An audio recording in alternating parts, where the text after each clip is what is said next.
Hey there, guys, and welcome back to the Travis and Damian podcast, episode 153. You can listen to us on Spotify, Apple Podcasts, YouTube, and more. Today, we are talking about the Nintendo Switch 2, James Gunn's Superman, the Game Awards, our top 10 games of 2024, and more. But first, we will begin with the general news. We're going to be skipping the recent activities for this episode. Just dive right into the news because we got a lot of stuff to talk about. So, first up, Nintendo Switch 2 leaks. So I think the biggest, company to really come out and just show off the Switch 2 is D-Brand, because they are obviously making accessories for it. And they showed the console inside of a shell that they're going to sell. But you could kind of see how similar and sort of the slight differences between the Switch and the Switch 2. And then also there's this tweet going around on Twitter/X about what the Switch 2 leaks are. So there's apparently going to be 3 models. There's going to be a gray, white, and a Mario Kart 9 one.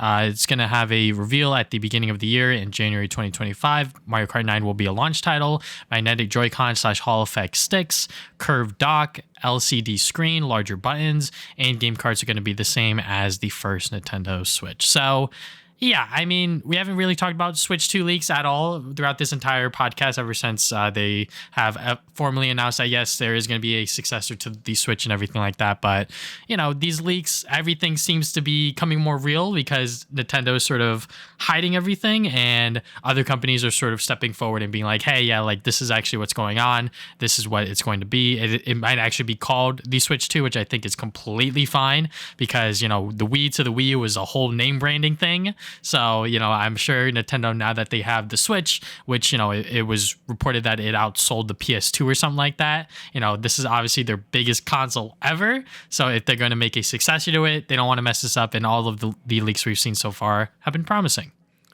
Yeah, I mean, you know, all the leaks have just shown, like, you know, it just looks like a Switch, but I'm okay with that. Like, I don't really need it to be any different. I just want it to run better, you know, both docked and undocked. So that'll just be a huge plus. And I think Nintendo knows that they have like this winning formula with the Switch, you know, just combining their home console stuff with their portable gaming stuff all in one console. You know, that was why I think the Switch has been so successful, because all these IPs like that were like, you know, things like Pokemon or Fire Emblem, Animal Crossing that was stuck on, you know, portable systems can now be on the home consoles.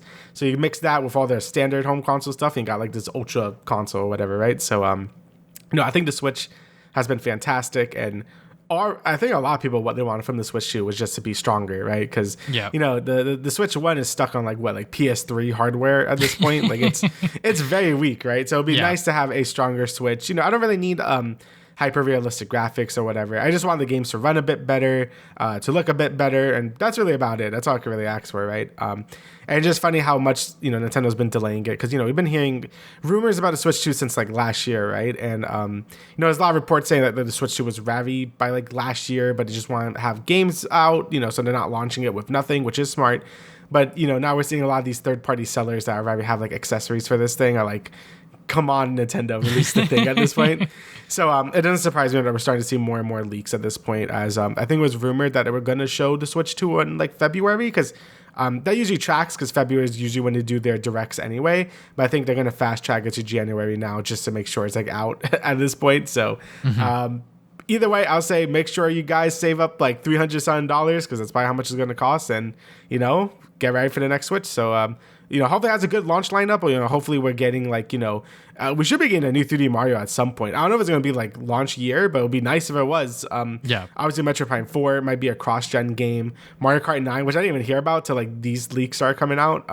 So we'll see what happens, but either way, I'm excited for the Switch 2, and we'll see what happens once it actually comes out. So yeah, you know, the Switch 2 being a stronger console and sort of being, I think people are comparing it to like the same power as like a PS4 or whatever. I think that is completely fine, because I saw a like tweet that was going around about like Uncharted 4, like how did they do this on the PlayStation 4? And I'm well, you know, that's a great game. You know, there's a lot that you can do with that hardware still. And, you know, I guess I was talking about it before the podcast, but, you know, just like I was playing Life is Strange because I just want to replay it for the upcoming 10th anniversary video that I'm doing. And this game runs like shit, you know, because it is on the Switch, you know, and the console's power, it really does suffer from a lot of third-party games, which is why often when I have to choose between getting it on the Switch or, you know, the PS5 or whatever, I always get the PS5 version, because I know that was how the game was intentioned. It was supposed to be made for a much more powerful system. Whenever a Switch port gets made, oftentimes when it comes to third parties, like I said,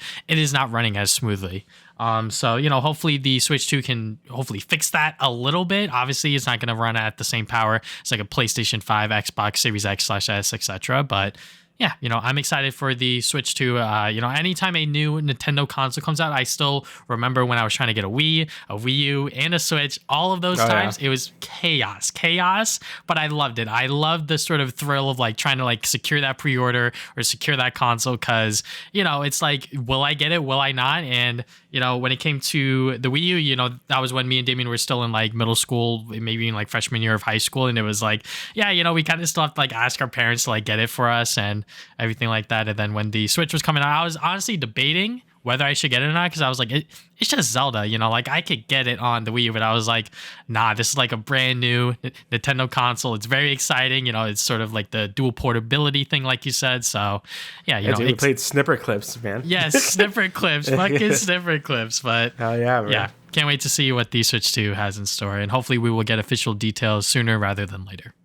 Yeah, I'm just hoping, like it says, not paying the ass to buy because I just want to get it, man. All right, so now we got some Marvel stuff. So Chris Evans will likely return as Captain America for Avengers Doomsday. So like we don't really know like the details of this yet, other than like he's like considering it and it's probably gonna happen and it's probably going to be some like multiverse shenanigans. If I'm guessing because obviously Robbie Downey Jr. like is not coming back as Iron Man. He's coming back as Doctor Doom. So like we're probably gonna get something like that with Chris Evans. I just find it funny because like, how much these two actors kind of shit talked the MCU after they left is just like, yeah, like it was like ball and chain, man. Like I couldn't get out. Like I'll be stuck to that ball and chain if I gain like $1 bajillion every movie.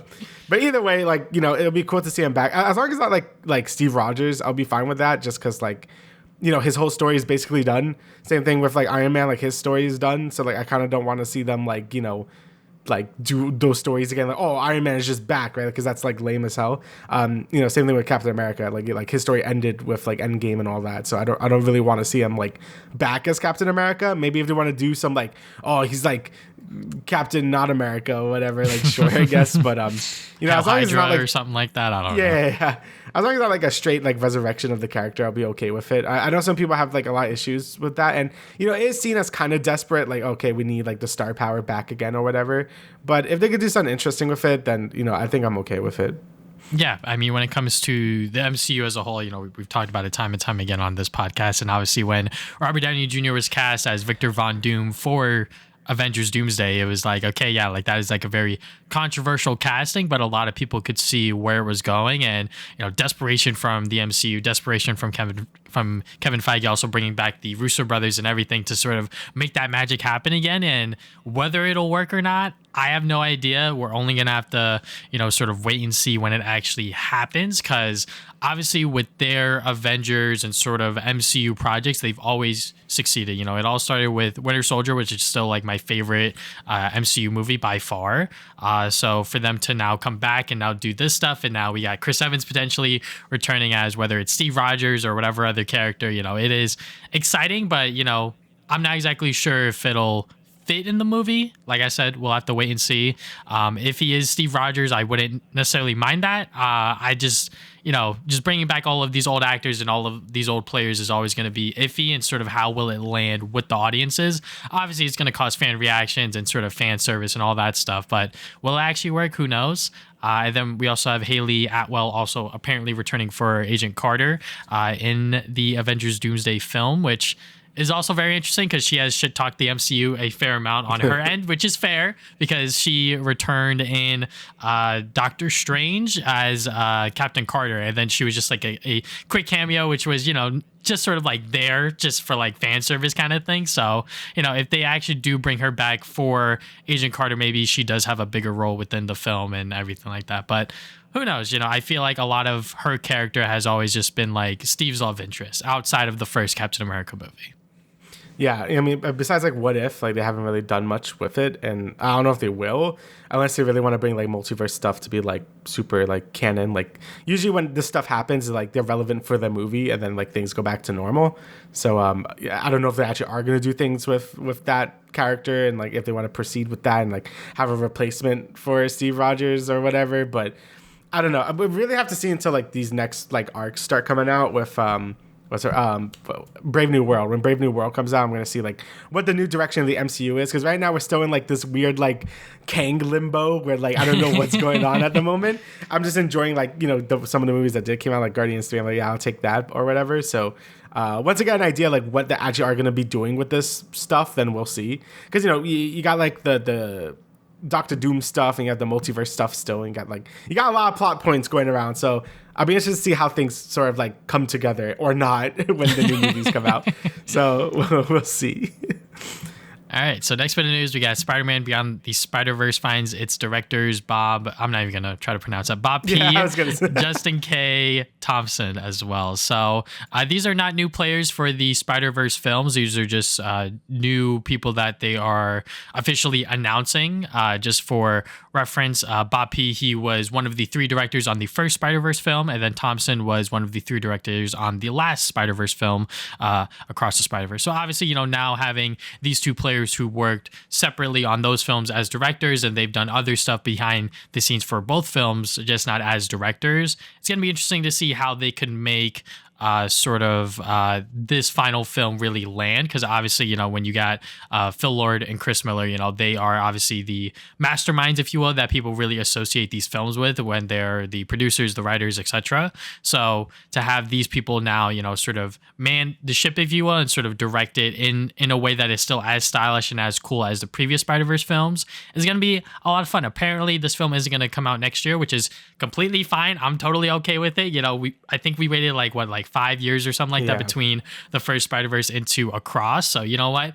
I can wait another 5 years. I don't care. I just want them to stick this landing, because endings are always super duper important, no matter what it is, whether if it's a TV show, a movie franchise, whatever. Endings are always important, because that is what people are left with at the end. So if the ending's bad, people are going to be like, yeah, don't play it. The ending's trash or whatever, whatever, right? So I highly agree. I'm going to mention that when we talk about Game of the Year stuff, but that's a very good point. I'll come back to that later. But yes, isn't it crazy how the original plan was like, oh, next year Beyond the Spider-Verse is going to come out? Like when that movie came out, Across the Spider-Verse, that's like insane. And that movie came out so hot. Like they were like patching the movie as it was in theaters, right? So, and I love Across the Spider-Verse. Like I thought it was a really good movie, but like you said, take their time. I don't know why they wanted to rush it to begin with. Like when I was hearing reports that like Across the Spider-Verse was barely being like made like in time, I'm like, damn, they're like, I don't know where the original plan was for having Beyond the Spider-Verse come out like immediately after.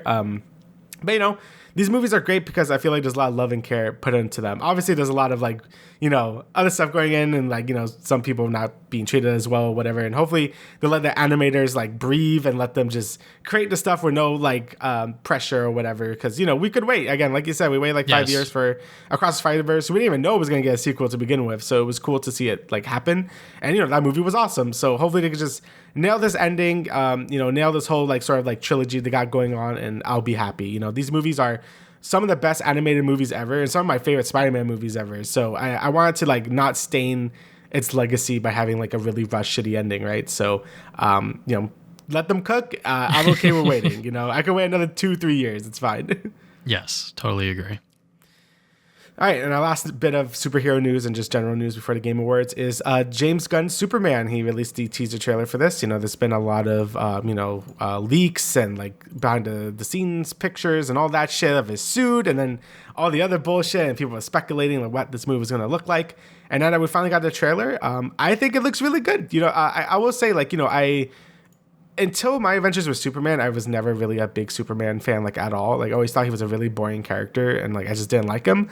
But my adventures with Superman really changed my opinion on that. I think that show did a good job really portraying him as just like a guy, and I really appreciated that a lot in that show, and it had like a lot of heart put into it.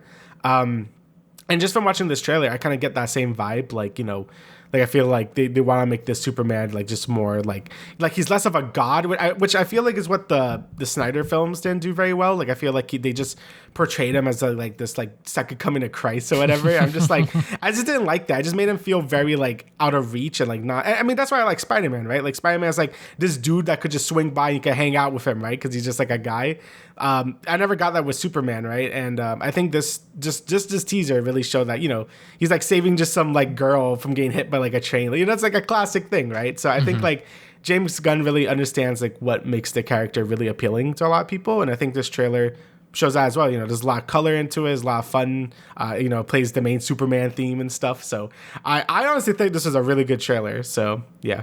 Yeah, I mean this trailer had so much style, so much pizzazz to it. It is a phenomenal trailer, and also I love the lack of dialogue in it. You know, just having the scenes speak for themselves and sort of show what this story James Gunn wants to tell. Obviously, this is just a teaser trailer. You know, once we get like the full length trailer and sort of what they want to show, that'll be a lot better and a much better of a understanding of what this movie is going to show and tell us. Other than that, yeah, this is going to be a origin story / beginning of who Superman is, right? So, you know, just like you, Damian, I got into Superman because of the My Adventures with Superman show. That is a very well made show that's on HBO Max, and you could watch it right now, and it is fantastic. It has 2 seasons, and I think both seasons do a phenomenal job of building up that world of Superman. And now we got this one with James Gunn, and this is the start of the DCU, and this is a very important film because, you know, like I said, this is a brand new universe for DC, and for them to start off so strong with Superman also, and it being with James Gunn, him having so much hands-on with it, not just being as the head of DCU, but also him directing it, him writing it, him producing it, everything. You know, he is making sure that this baby lands on its feet, that the start of the DCU is strong, and this teaser trailer shows that perfectly. You know, like you said, there's multiple shots within this trailer that are just fantastic. Him saving that little girl is like one of them that a lot of people were like, holy shit, like that looks great. Him punching the glass is another one, because I think they switch between multiple different lenses or something like that. Like it just looks amazing, fantastic. This is definitely a movie that you want to see in IMAX, 100,000%. So I am very excited to see how this goes, because, you know, this is going to be a very different tone for James Gunn in terms of his films, because obviously, you know, like the Guardians trilogy are very funny, wacky action sort of humor movies, but also, you know, they have like that heart to it, you know, especially Guardians 3. And now we have this movie, which is a lot more grounded. You know, there's a lot less going on. It's very much about humanity. I think that that's something that James Gunn brings to home a lot on social media, where it's like, yeah, it's all about like humans and sort of what it means to be someone that lives on Earth amongst all of us. You know, that's just who Superman is. You know, he might look like a white boy, but he's a fucking alien, you know, and he's just trying to fit in with the rest of us and sort of save humanity and save what it means to be on Earth. So yeah, you know, I am very excited for this movie. This is definitely going to be one of the biggest summer blockbuster hits. It's coming out July 11th. So yeah, you know, I'm very excited for it. Hopefully that it sticks on its feet, because like I said, this is the start of the DCU officially. So if it doesn't land, we're not gonna, you know, sort of, or we're going to see more films, but it's definitely going to be a much more of a sort of, people are going to be wary about like what's going to happen next kind of thing. Mm-hmm. Yeah, I agree. But I think James Gunn like could do it. Like, you know, I love the Guardians movies. I love the Suicide Squad. I thought that was a really good movie as well. So if anyone could do it, I think James Gunn could do it. It's gonna be interesting to see him do a movie that's not based on like a team, I guess. At least not yet. You know, obviously probably the Justice League is gonna be a thing later. But, you know, having more just like a solo character type deal. Like I don't know if he did that with superhero. Oh, I guess he did Peacemaker. But you know, for something as big as Superman, I feel like it's like a different thing, right? So very interested to see how his take on Superman is gonna go. If he's gonna have the same comedic value as like Guardians or the Suicide Squad, if it's going to be more serious. I don't know. Either way, I love the tone of this trailer, and I cannot wait to see it. So hopefully this is a great bright spot in the DCU, because right now I only give a shit about Batman, and that's about it. So yeah. All right, so now let's get into the Game Awards. The Game Awards happened, I think, last week, or maybe even the week before. I forget at this point. Yeah, I think it was last week, right? But oh no, yeah. The Game last Awards, week. pretty much Jeff Keighley's big Game Awards show that sort of celebrates gaming, and this is the 10-year show. So there was a lot of hype and anticipation behind it, but also there was a lot of controversy leading up to this one in particular with the nominees, such as Elden Ring DLC being nominated for Game of the Year and sort of them changing the rules a little bit to make that game be fit within that category in particular. So yeah, going into it, there was a lot of skepticism and very much not as much hype, especially what happened between the past few years with like that guy running on stage and sort of asking the Zelda guy to wrap it up and all that other stuff. Yeah. So, but with this year, I'm not going to lie, this was the best Game Awards that we've gotten as of late. And, it's not just because of the awesome announcements, but I feel like the way that the show was also paced in between with the award announcements was also great. It never felt like this show was stopping. There was always something new for them to show us. And yeah, I think it was like 2-3 hours long. And honestly, it breezed by very, very fast. And, if every award show was like this for Jeff Keighley, I think that people wouldn't really complain about it so much. But yeah, for the 10-year show, he really pulled out all the stops for not just the announcements, but also just like how the show was ran, how it was paced, and all that other stuff. Yeah, I fully agree with you. I think this is probably the best show he's like ever done. One, the announcements was good, and I think the games that won awards was like pretty, what I would pick, so that's pretty nice as well. But obviously, like, he took a lot of feedback to heart. I saw on Twitter, and even like during the show, he was making fun of himself like a lot. Yes. Like, he kept putting all the memes. Like, he did the sellout meme, he did the stupid meme with the little kid show meme. It's like, oh, Jeff Keighley's gonna show a hype game shows that. Like, he was memeing on himself a lot. So I'm like, oh, this man must have like some crazy announcements, because he wouldn't be doing that if he was like making fun of himself so much. But he did, and he really took a lot of things to heart. He had a good segment towards like the middle-ish or whatever, where it's like he spotlighted the job loss in the gaming industry, and like he was really like I sorry he didn't like put more spotlight into it before and stuff. And then he highlighted some dude that was like finding like jobs for other people that lost jobs in the gaming industry. So that was really nice. Obviously he had like the two Muppets making fun of him the whole time. Again, kind of adding to that, like he's been hearing the feedback. I think he gave a lot more time for the guests to talk, because that's the whole point of this thing to begin with.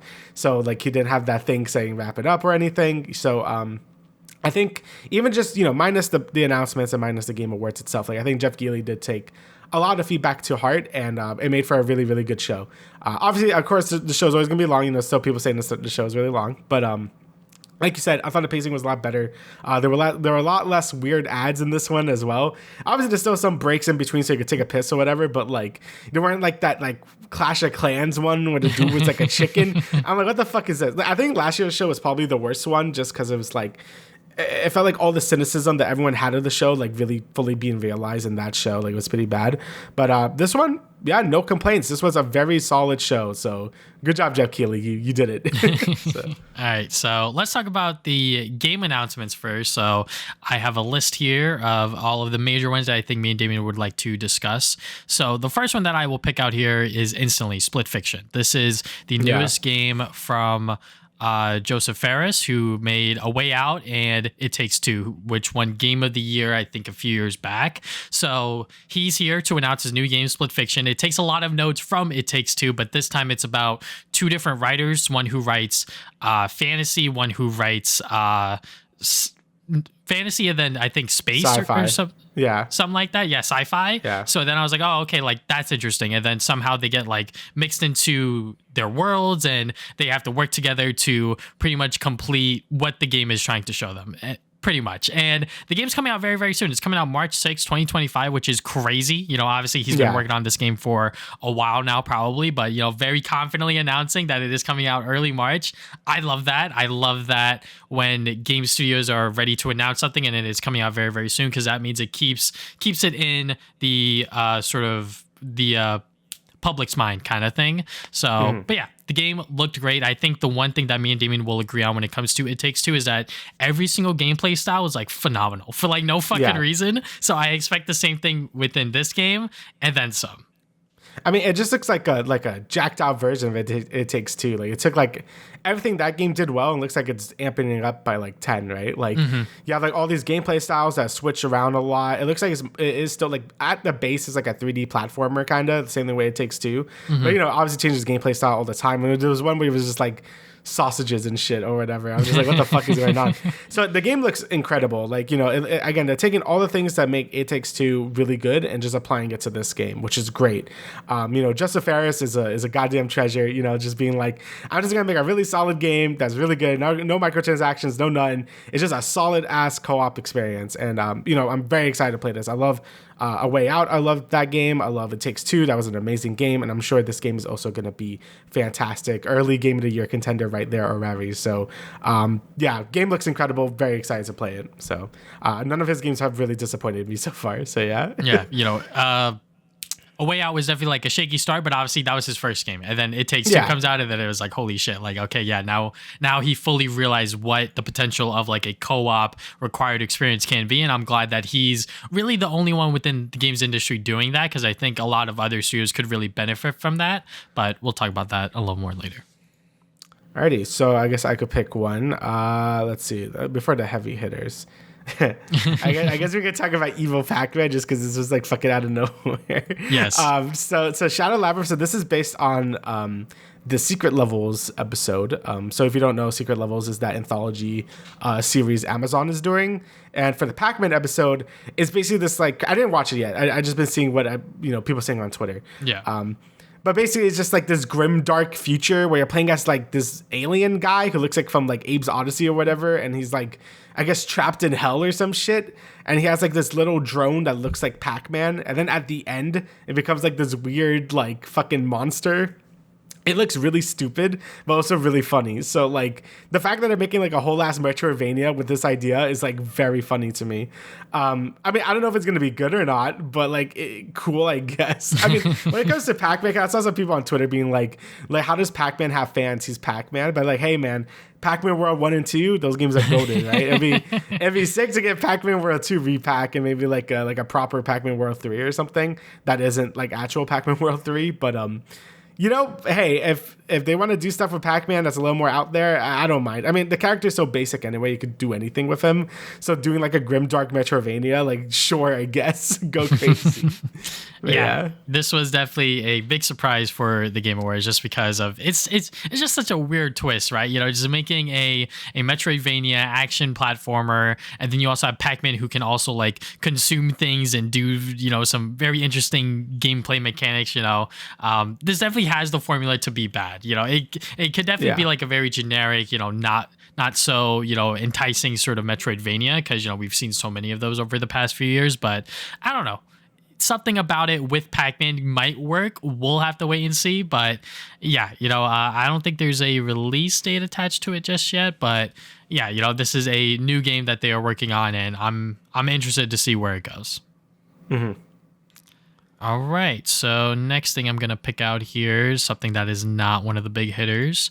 I guess we could talk about Elden Ring, Night Rain. So, sort of what I was talking about with the whole co-op thing. People love Elden Ring, obviously. People love this sort of Dark Souls games. So, to go and give us one that has a co-op required experience and also is a standalone game from my understanding. It's actually not a piece of DLC. That's going to be kind of cool. So now you could go and get your friends to play it without having to also spend $60 on Elden Ring. You could just buy this. Not exactly sure how much it's going to be, but it is just multiplayer Elden Ring. It's going to come out sometime within 2025. But yeah, shout out to FromSoft. They are 100% pulling out so much from this one IP alone. They are capitalizing it so much. And honestly, I have a lot of respect for that.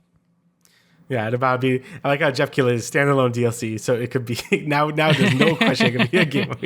But yeah, it is cool that they are doing like a lot of stuff with the Elden Ring, IP. It's a good way to, because I think a lot of game developers have this issue where they can't release games as fast as they normally could, because these big games take a lot of time, right? Mm-hmm. Unless you're RGG, the people that make Yakuza, because they make like 50 games a year. I don't know how the fuck they do that. I guess just kind of smart asset reuse while it feeling too like recycled, right? And I think making like this fun little co-op experience thing with Souls-like combat, that seems like a pretty good idea. Not gonna lie, I think it's supposed to be like this. this like roguelite survival thing. So you have to survive for like 3 days and 3 nights, and like by the time you get to the end, then you win the run or whatever. I'm pretty sure that's how that works. And you know, it's either one friend or it's either yourself or three people. There's no thing for duos, which is kind of weird. But it seems like a really interesting thing. Also, they're going to be using bosses from the other Dark Souls games, so it's kind of have this like crossover mentality to it as well. And I think that's a really good idea for like a game like this. So, you know, I know the online mod for Elden Ring is very popular, like the seamless co-op experience for that game. So this seems more like just building a whole game around that. So, you know, I give it to FromSoft. Their output has been very impressive. You know, like with Elden Ring, then Armored Core, the Elden Ring DLC, and now this. Like they've been doing very well. So, you know, good for FromSoft for having a really good release schedule, and you know, hopefully the game is good because I have no idea. Another game I want to talk about is actually Stage Fright. So this is made by the people that did Overcooked, and this looks like this looks like a very big departure from Overcooked. You know, that game was obviously a co-op. You know, just make shit like game, party like, game. You know, party game basically. You know, you get mad at each other, it's fun, whatever. This seems to be taking more of a It Takes Two approach. Like it looks more like a story-based co-op adventure game. Again, we don't really know what the gameplay really is just yet because this is way more of a teaser than anything. But I'm very excited to see what they make, because you know, obviously Overcooked is a very fun co-op experience, or very frustrating, you know, depending on who you're playing with. And you know, if they can make something like that, but in a more of a like, you know, story-centric co-op experience, I'm very down for that. I really like the art style it got going on. I just really have to see what the gameplay is going to be like. If it's basically just like It Takes Two, that's okay with me because that game is really good. So really cool to see more companies kind of embracing like these big budget co-op games, because I really like that. I think that's really neat. So yeah, game looks good. I don't think there's a release date for it yet, so definitely gonna keep my eye on it. So yeah. Yeah, you know, Ghost Town Games, they definitely could have just, you know, pumped out Overcooked 3 and, you know, just kept raking in that money. But it looks like they actually want to do something different, and I applaud them for that. And, you know, another co-op required experience, sort of I believe it's on Steam, it is categorized as a mystery puzzle co-op split screen action adventure or something like that. So, yeah, a lot. You know, yeah, there's a lot going on there. And, you know, for them to make something that isn't like a party game, but actually like something that is narrative driven, something that, you know, has puzzle platforming sort of elements or whatever, I think that can be a lot of fun, especially since it seems like the way that they are doing the split screen is also very interesting, where like one side's light, one side's dark kind of thing. And maybe you have to do something on one side to go and help the other, et cetera, et cetera. You know, I played co-op games like that before, such as Bokura. So, you know, for them to make one in a high budget setting like they are right now, I think that is going to be very exciting. You know, we obviously don't know when it's going to come out. Maybe sometime next year, maybe not. Probably late 2025, early 2026. If it was my guess, who knows? But yeah, I'm excited to see what they cook up with this one, because I don't think they've really made a new game since Overcooked 2. According to Steam, I haven't really seen anything else other than Overcooked and Overcooked 2. So yeah. I mean, I think they released a lot of DLC, right? Yeah. Yeah. So I mean, honestly, they didn't really have to make a new game. Yeah. Like they were just coasting off the Overcooked money, but I'm happy that they are doing something. So that I like that a lot. All right, so next game I will pick out from here, I will pick out Project Robot. Even though I don't know much about Fumito Ueda, he is the, I believe, director of Eco, Shadow of the Colossus, and The Last Guardian, and this is his newest project. We don't really know much about it other than it looked cool. So, you know, I know The Last Guardian was in like development hell for like years and years and years. So hopefully now that he is revealing this project, it is actually going to be ready within like the next 5 years or something like that. But yeah, every single time one of his games comes out, it's always interesting and very, I'm not going to say polarizing, but you know, it's very different for the games industry. He makes games that like no one else would really think of. And you know, this new Project Robot game definitely looks like that. Yeah, I mean, it just looks like a more sci-fi version of Shadow of the Colossus, which looks pretty neat. And, you know, I think with this game and the rest of this Game Awards announcements, you know, I think the main thing was like resurrecting a lot of like old IPs, which was really neat. And again, this basically just feels like Shadow of the Colossus with more of a sci-fi spin. So again, we don't know much about it, but I think Epic was like funding it or something. So yeah. So that's pretty neat as well. So we'll see what they cook up. I know Last Guardian, again, that was kind of like, a really divisive game if you liked it or not. You know, that game was in development hell for years and years and years. And when it finally came out, it was just kind of okay. So hopefully they're able to make something that's like as good as like the Eco or Shadow Colossus. And they could find that magic again with this game. Because, you know, those games are very beloved in the industry. And even I was surprised to see this. I'm like, holy shit, that's just Shadow Colossus 2 right there. So yeah, the way like the character was moving was like, that's something from Shadow of the Colossus, you know? Yeah, so I guess we'll see once it actually comes out, but pretty good stuff right there. All right, so I guess I could start talking about some of the bigger stuff. So I'm gonna talk about Borderlands 4 real quick. Okay, so you know, obviously I play all the Borderlands games. I like Borderlands a lot. Borderlands 3, I like Borderlands 3, but like that story was dog shit. And I know everyone always says Borderlands always has bad stories, and I highly disagree with that. Like I do think 2 and Tales from the Borderlands are really good. Like I think those games actually have really good stories, and I like them a lot. But this trailer really didn't do much for me. I'm not gonna lie. Like it's cool that the tone is more serious again, and they already said like, you know, we're gonna tone back on like the humor. We're gonna tone back on the references. Like the dude was like, if you see a skibbity toilet in this game, I would be like, don't expect that. So I'm like, that's good at least. So they're gonna tone it back on the meme culture and stuff, which is good. But honestly, like nothing about what they showed really impressed me. It kind of just looked like Borderlands 3 again, which is fine. I mean, Borderlands 3 gameplay wise was like the best of the series because, you know, like it was really good. But you know, nothing else was really impressing me that much. Like the new Vault Hunters like look very lame. Like I don't even know if those are the new Vault Hunters. I don't know if that's like a custom character you can make because they did that with the last game they made where you can make like a custom character. And if so, that's fine. But if those are the new Vault Hunter designs, those are very lame Vault Hunters. Like they just look really lame. But yeah, everything else I saw about the trailer just didn't really impress me that much. Like I don't really know what new things they're gonna do. I think the game is supposed to be set on one planet again, so it's supposed to be like just more open worldy, I think. But again, I'm not too sure on the details. All I know is it basically looks like Borderlands 3, and like that's fine. I probably am still gonna play it because I like the series, but yeah, it really didn't do much for me. I'm not gonna lie. It's really the only announcement in this whole thing where I wasn't like super into. But yeah, Borderlands 4, it's happening next year, so I guess we'll see when I play it. Don't really have much to say on that because I don't know anything about Borderlands. But yeah, I guess I'll pick something out here real quick. The first Naughty Dog announcement, which was The Last of Us Part 2, is coming to PC April 3rd, 2025. So I think that was expected just because whenever they remaster or remake a game from the PS4 to the PS5, it's always with the intention that it's going to PC. So, you know, this was obviously eventually going to happen. So if you haven't played the very controversial 2020 game, The Last of Us Part 2, and you have a PC, now you could try it out on there. So hopefully when it launches, it's not littered with bugs and glitches and all of this other stuff.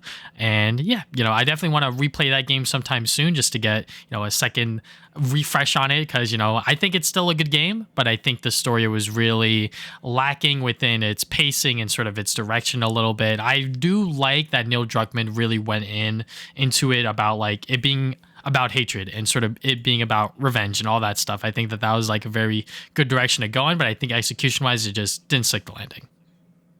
Yeah, I mean, when this goes on PC, it's going to get review bumped to shit because you know how it is. So again, you know, when I played Last of Us 2 earlier this year, I think, you know, I liked it. Like, yeah, I think it's a good game. Obviously, it's like not as good as the first game.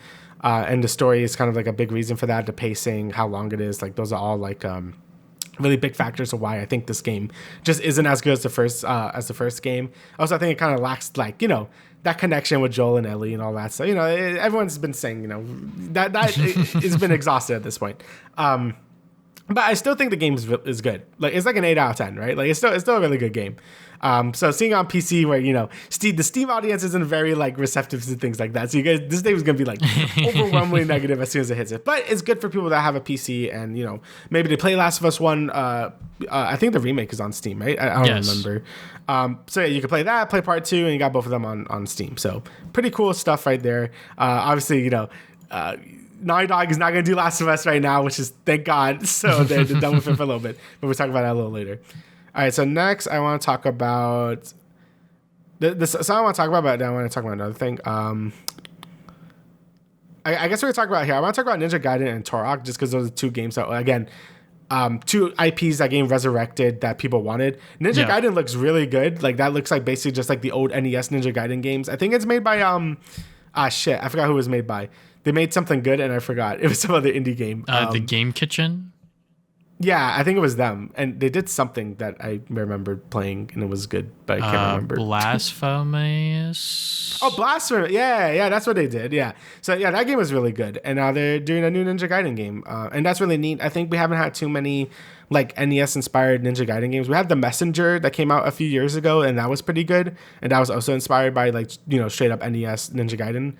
So it's cool to see like this new one come out that's like using I think it's using Ryu like from the older games too, and then like from the newer games or whatever. So that's neat. It's just cool to see Ninja Gaiden be like have a new game again. So that's cool. Turok is also cool to see back, but I know some people are really nervous about it being third person. It looks like there's multiple people. People are afraid it's going to be a live service thing. We don't really know much about it yet, but I know when people want a new Turok game, they want more of it like a Doom 2016, Doom Eternal, right? Mm-hmm. Which will fit perfectly. Like just having this really sick FPS with Turok and like the modern age, that'd be awesome. The only Turok I played was the 2008 one, which everyone hated, but I loved it as a kid. So it'd be cool to have Turok be relevant again. But I don't know. We're gonna see what happens with this game, but it's cool to see it like be relevant again, I guess. Yeah, I mean, just starting off with Turok Origins, it looks cool. It looks visually pleasing, pretty much what you would expect from a 2025 version of Turok. Whether or not it's actually going to be just like a single player online multiplayer standalone thing without like its live service features, we're going to have to wait and see. Ninja Gaiden Ragebound, that being a 2D side-scrolling action adventure indie game, I think that is awesome. I love that. And starting off the show with that is obviously like very good vibes. I think that was a very good indicator that, we're starting off strong with the game announcements, and it also being published by Dodemu. Hopefully I said that right. Yeah. They also publish Ninja Turtles, a lot of stuff, Shredder's Revenge, and a bunch of other indie games that are well beloved. So yeah, hopefully that this game hits those same marks that maybe the NES games did, or be able to bring in new fans of Ninja Gaiden, because having a 2D side-scrolling platformer, I think that is something right up our alley, and I cannot wait to play this for myself whenever it comes out next year in 2025. Yeah. All right, so before we get to Sonic Racing Cross Worlds, even though it was the biggest announcement, even though it was just like 2 seconds, I want to talk about Project Century. This is made by the people that made, I Yakuza, believe, right? Yes, Yakuza, and it looks insane, like graphically. Yeah. Like it just looks so visually stunning and pleasing. I'm just like, what the fuck are they cooking here? It reminds me a lot of like Sleeping Dogs kind of thing, something like that's what I thought. Yeah, something like a open world action adventure sort of game set within Tokyo, and even like I think it's like 1915 Japan. It's like, okay, yeah, like that's perfect. I love that. And even though Sleeping Dogs never got a sequel, this could be its sequel, kind of, sort of. But yeah, we don't really know much about it other than that it is from the people that made Like a Dragon, and that's about it. Yeah, again, that's what I was saying with RGG, which is the people that make Yakuza and stuff. They are insane because they're making a new Virtual Fighter as well. They're doing Project Century, and then they're also releasing that pirate Yakuza game coming out next year as well. So I think they have like 3 games coming out next year. I don't know how the fuck they do it. Like even this year, I think they had a Yakuza game. They make the Monkey Ball games too. Like, I don't know. These developers like cracked out of their minds. So like, I don't know. I think someone did an interview with them and just said like, oh yeah, we just reuse assets all the fucking time. Like, why wouldn't you do that? Like, that's just a waste of money if you don't. So, I give props to them because, people love their games. And I really want to get to Yakuza. It's just, there's a lot of games to get through. So yes, hopefully this Project Century game is kind of like a nice like entry into their type of games. Because from the gameplay that they showed, it looked really good. Same thing with Virtual Fighter. I know people are very excited for that as well. Because again, that's been a dead IP for so long, and them coming and making a new one, that seems really neat. And they haven't really done a fighting game ever, I don't think. So that's going to be pretty good territory for them to go into. So yeah, RGG are insane. I don't know how they keep making fucking games so fast. All right. Okay, but before we really talk about the big stuff, I guess I could talk about Warframe 1999 just because I played it and I was going to talk about it, so I might as well talk about it here. So obviously they showed it. It was like, oh, we're shadow dropping it, come out next day, goodbye.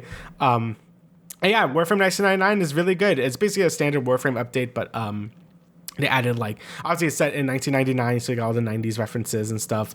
But the new gameplay stuff they added is really neat. You could like, there's like kind of like a companion system now, so something like Mass Effect or like Dragon Age or whatever. So you could talk to your companions, you can romance them. It's really cool. It's all set in this like you like AIM instant messenger because our 90s, so you can like talk to them through that. It's really neat. The new map is really cool. Like it also changes with the seasons and stuff. The new mission types are also fun. I like the new proto frames. Like all of it's really good. A very solid update.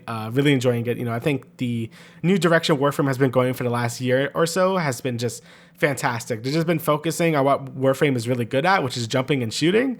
And they still do crazy stuff every now and then, but it's not as crazy as the last few updates, which is just like, like, oh, you could pilot a ship or whatever. But it's like, that's not really Warframe at that point, right? So I'm happy that, this new, like, I guess era of Warframe is really focusing on what the game is really good at. And I think 1999 really nailed it. So I just wanted to throw that in real quick just because I was going to talk about it anyway. So there you go. Witcher 4. I mean, I don't know much about Witcher 4. All I know is that my girlfriend was freaking out about it just because Cersei is going to be the main protagonist, and the cinematic trailer that they did show off looked very amazing, very stunning.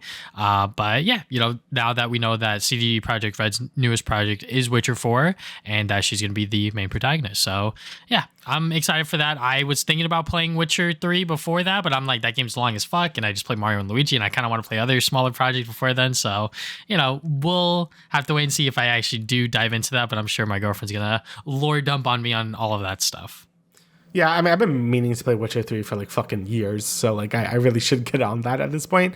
Like I played like so many other Western RPGs over the years. I'm just like, I really need to get to this at some point. I think what really turns me off of Witcher 3 is just like, you do need to know like about Witcher 1 and 2 for it to make sense, but those games are like kind of feel like shit. Like Witcher 2 I think is okay, but Witcher 1 is really old at this point. Yeah. So I've been kind of like dragging my feet on that a bit. But either way, Witcher 4, I mean, it looks good. I don't know too much about what's going on. All I know is this game is fucking years away. This game is not coming out for a while. Like they showed this very early, just like with Cyberpunk. I just hope they the scale of the game is like kind of, manageable, right? Because with Cyberpunk, they really oversold that game. Like, oh, it's like GTA, but it's like an RPG, and they have like factions, and you could do all this shit. And then when the game came out, it disappointed a lot of people because none of that shit was in the game. Even though Cyberpunk is a good game, like I really did enjoy my time with it, but I didn't have these crazy like expectations about what the game was gonna be, right? So hopefully Witcher 4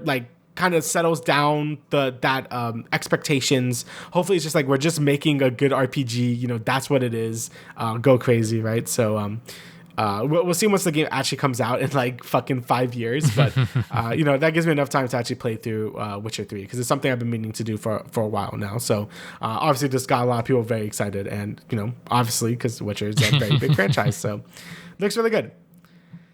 All right, I guess I could talk about Onimusha. So okay, so like when this was being shown, I think I showed the Capcom logo first, and then I saw like Feudal Japan. I'm like, this is Onimusha, I think, because I got like debated last time when they showed that Path of the Goddess game. I think it was last year. Mm-hmm. I'm like, is that Onimusha? And I'm like, oh no, it's not. It's like some other game.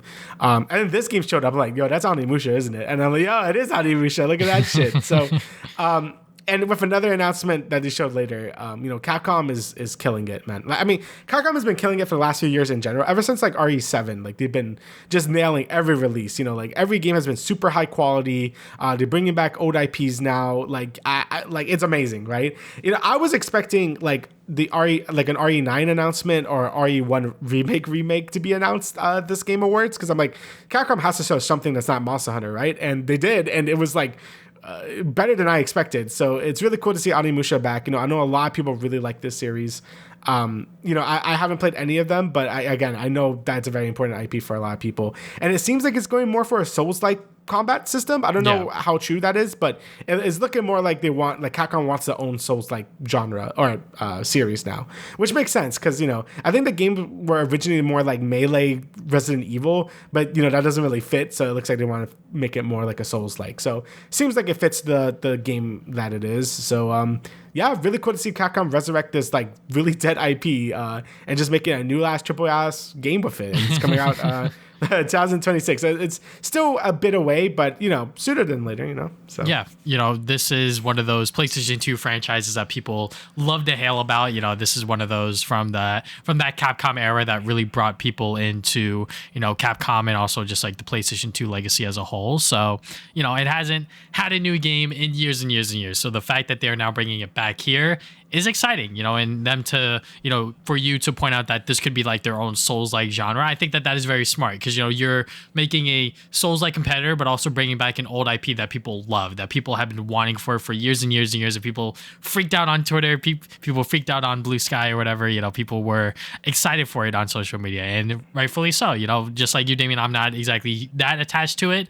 I think I played Onimusha 1 a few years back. I might have it still. I forget. But I just wasn't into it. Maybe I just wasn't in the correct mindset, but I definitely want to jump back into these games and actually see what it's about, because most of the games are pretty cheap. They're like 10 to 20 bucks a piece that you could really find them for. So, definitely gonna have to do that one of these days. But yeah, Onimusha Way of the Sword 2026, very, very far away, but I'm sure people are very excited about it. Mm-hmm. Outer Worlds 2, I'm surprised you didn't pick this one out.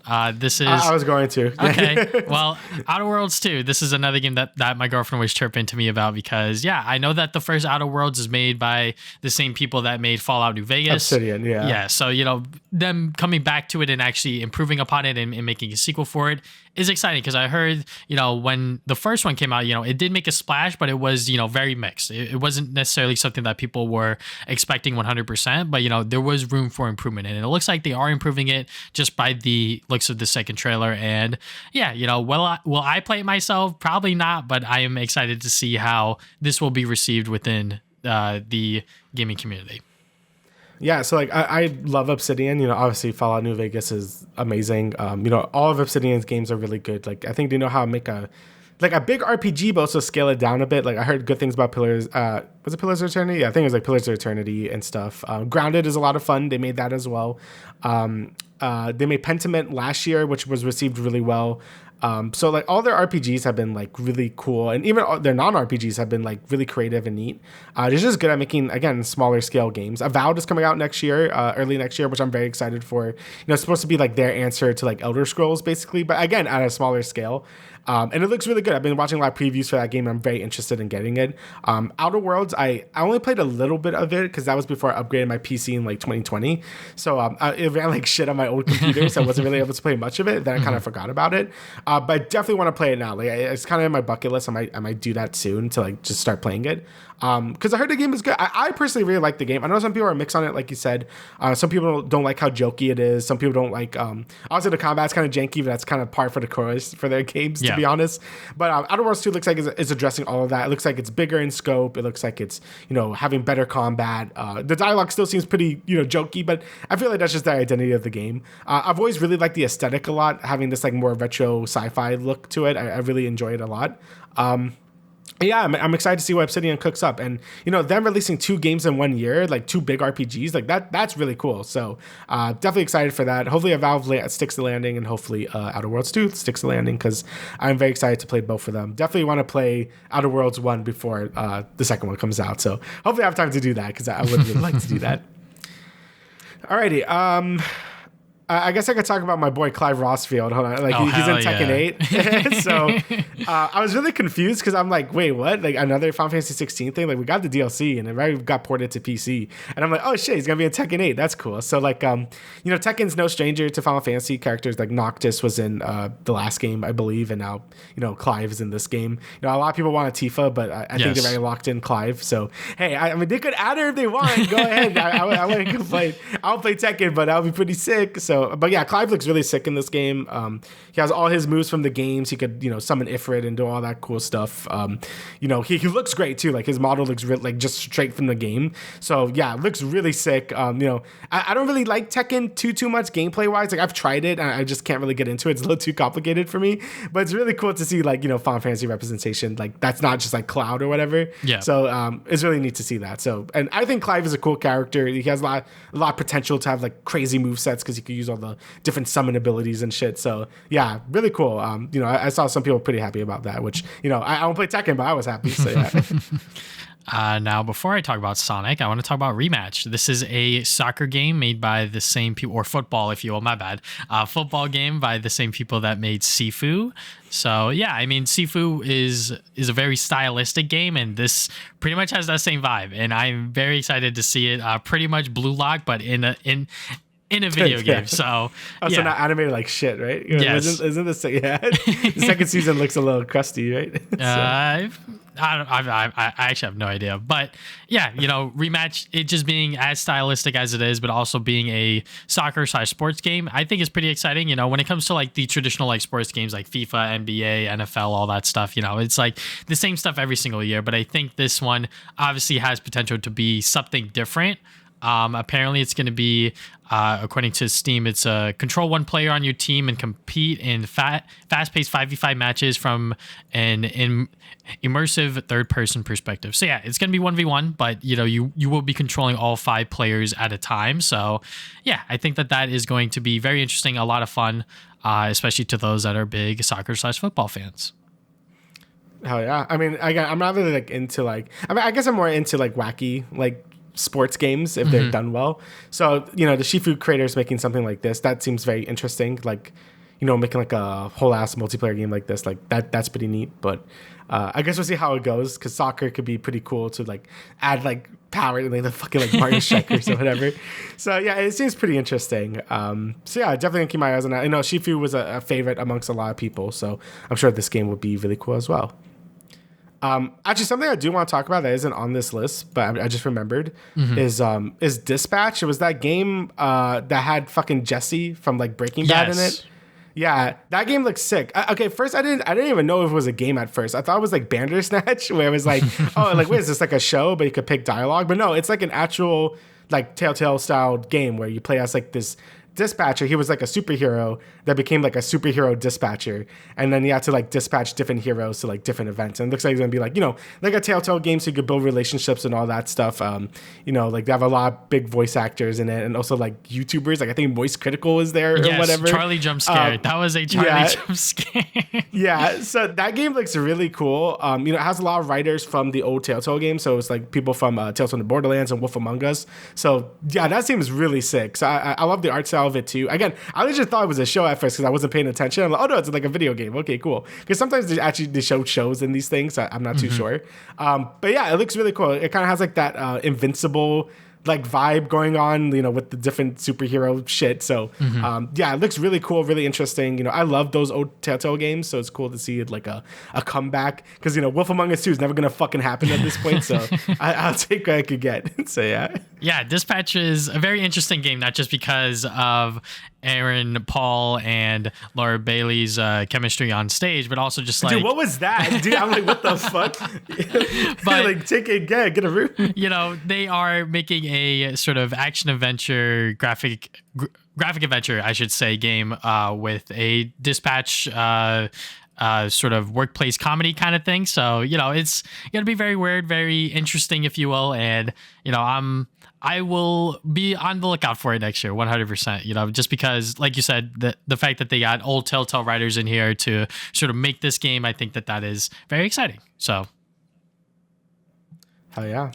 So before we get into the big announcement, Sonic Racing Crossworlds. Oh my God, a Sonic thing. Let's go. Yeah. Woo. So we got every year, man. Every year, Jeff Keighley gets one. So that's the thing about the Game Awards. Jeff Keighley has that pull. He has that clout to get these developers to show off their games here. But yeah, Sonic Racing Crossworlds. It looks like it is the newest Sonic Racing game. I'm not exactly sure what the Crossworlds means. Will they bring back the Sonic Riders gear? Who knows? I think that was something that the fans sort of pointed out within the background. I don't know if that's actually going to be a thing, but I think that would be pretty cool to sort of bring back Sonic Riders in a way, because, the sort of extreme gear stuff is very cool. It just wasn't that fun to control because it was such a huge learning curve compared to something like Mario Kart, right? So, I'm sure that that there's going to be some sort of twist going on here, whether it is the sort of race cars and also the extreme gear, or actual cross worlds with like many different versions of Sonic characters from, the classic and modern stuff. Who knows? So yeah, all we know is that this is a new Sonic Racing game.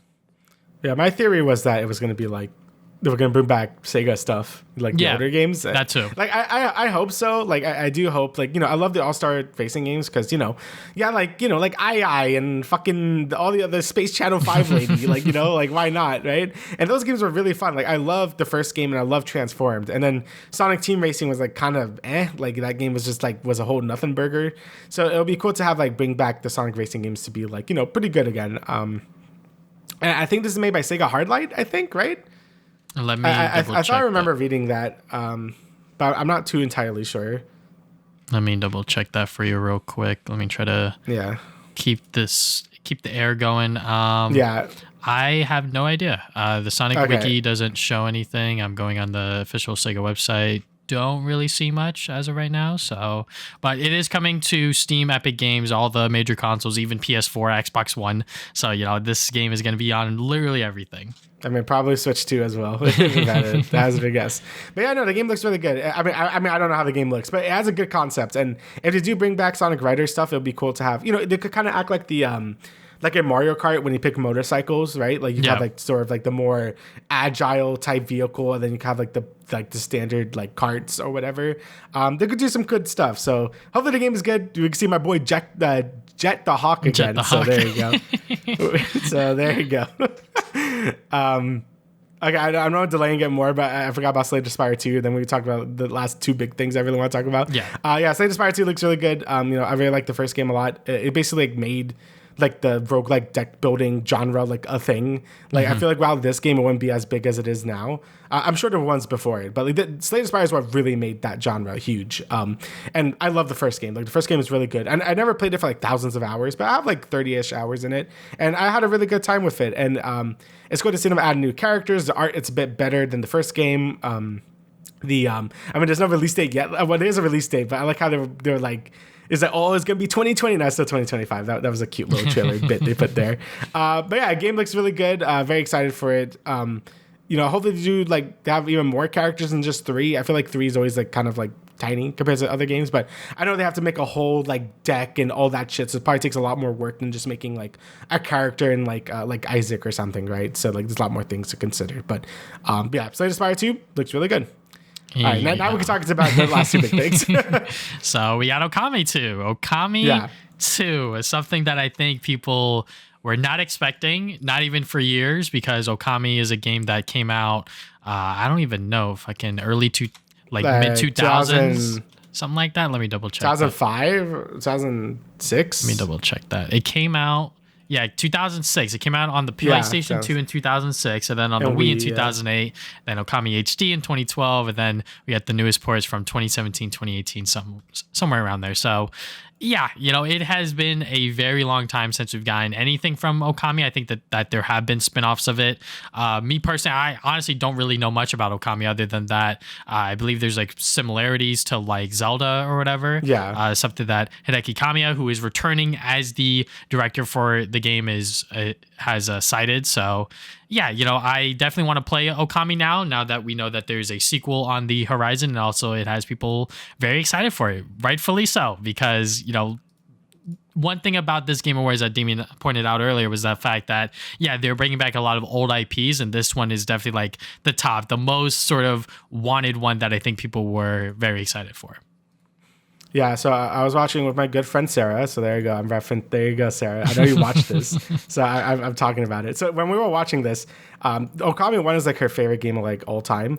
So like when this was announced, I was just silent and I just heard crying. So like it means a lot. It means a lot to a lot of people, Okami. So even Jeff Keighley was getting choked up about it. So like, Okami 1 is a very, very, very important game to a lot of people. I mean, I've been dragging my feet like not playing this game for fucking years. Like I have it on Wii. Like I bought it on Wii like all the way back in the day. I just never played it. I think I played a bit on like Steam, I think, or whatever. But I think now I'm going to actually make an effort to actually play the whole game, because it basically is like a Zelda-like game. Except you play, I guess it's like Wolf Link in Twilight Princess, where that's like the whole game. You play as Amaterasu and like do shit. And, I know the game means a lot to a lot of people. It has a fantastic art direction, amazing music. I heard nothing but good things about this game. And now the fact that it's finally coming back, I only had one sequel on DS, and that's it, where Okami did, and that's it. So it's cool to see the game finally come back. And, with all these old creators coming back and basically making Clover again. They made Clover again. It's just called Clovers, I think, now. And it's being published by Capcom. That's crazy. So it's really cool, because maybe we get, more new Okami games if this sells well. Beautiful Joe could come back, because Clover made Beautiful Joe. We could get God Hand. I know people fucking love God Hand. We get a new one of those if they wanted to. So, honestly really good stuff. This was an amazing announcement. And I know people were like coping for Half-Life 3. Even I was starting to huff the Half-Life 3 copium. But I think this game is also a really big announcement and very important to a lot of people. So Okami 2, really, really good announcement. Something I didn't expect. I'm like, holy shit, it's fucking Okami 2. So yeah, like crazy announcement he got right there. Yeah, and then the last one we finally know what Naughty Dog has been up to, which is Intergalactic: The Heretic Prophet. So this was announced as a new franchise, which has sparked some controversy, but the trailer that we saw in and of itself is amazing. I mean, there is so much to sort of awe at. The visual presentation is like insane in terms of how graphically intense that this game looks. It looks so realistic. And obviously, I think the way that Neil Druckmann described it is pretty much Star Wars. People are putting their faith in certain factions or whatever, certain religions, and sort of how that leads to where we go in this game. So, and then at the end, there's like a little bit of gameplay. So, it's probably not going to gear towards Souls-like. I hope not, because, we have a lot of those games. I'm sure it's going to lean more towards that sort of action adventure that Naughty Dog has been always known for. But yeah, I am glad that they are not working on The Last of Us Part 3, not because I don't want it, but I think that they need a break from that franchise, especially because they have the show going on and there's, other things that I'm sure Naughty Dog wants to do. And this is something that they've been working on apparently since like 2020. So the fact that we are now seeing it for the first time here is exciting. This is probably going to be Naughty Dog's flagship title for the PlayStation 5, maybe their only title for the PlayStation 5, just because they've been working on it for so long. But yeah. Yeah. So, I haven't played like Uncharted, but I have played, I played Crash, I played Jak and Daxter, obviously, and now I've played The Last of Us games.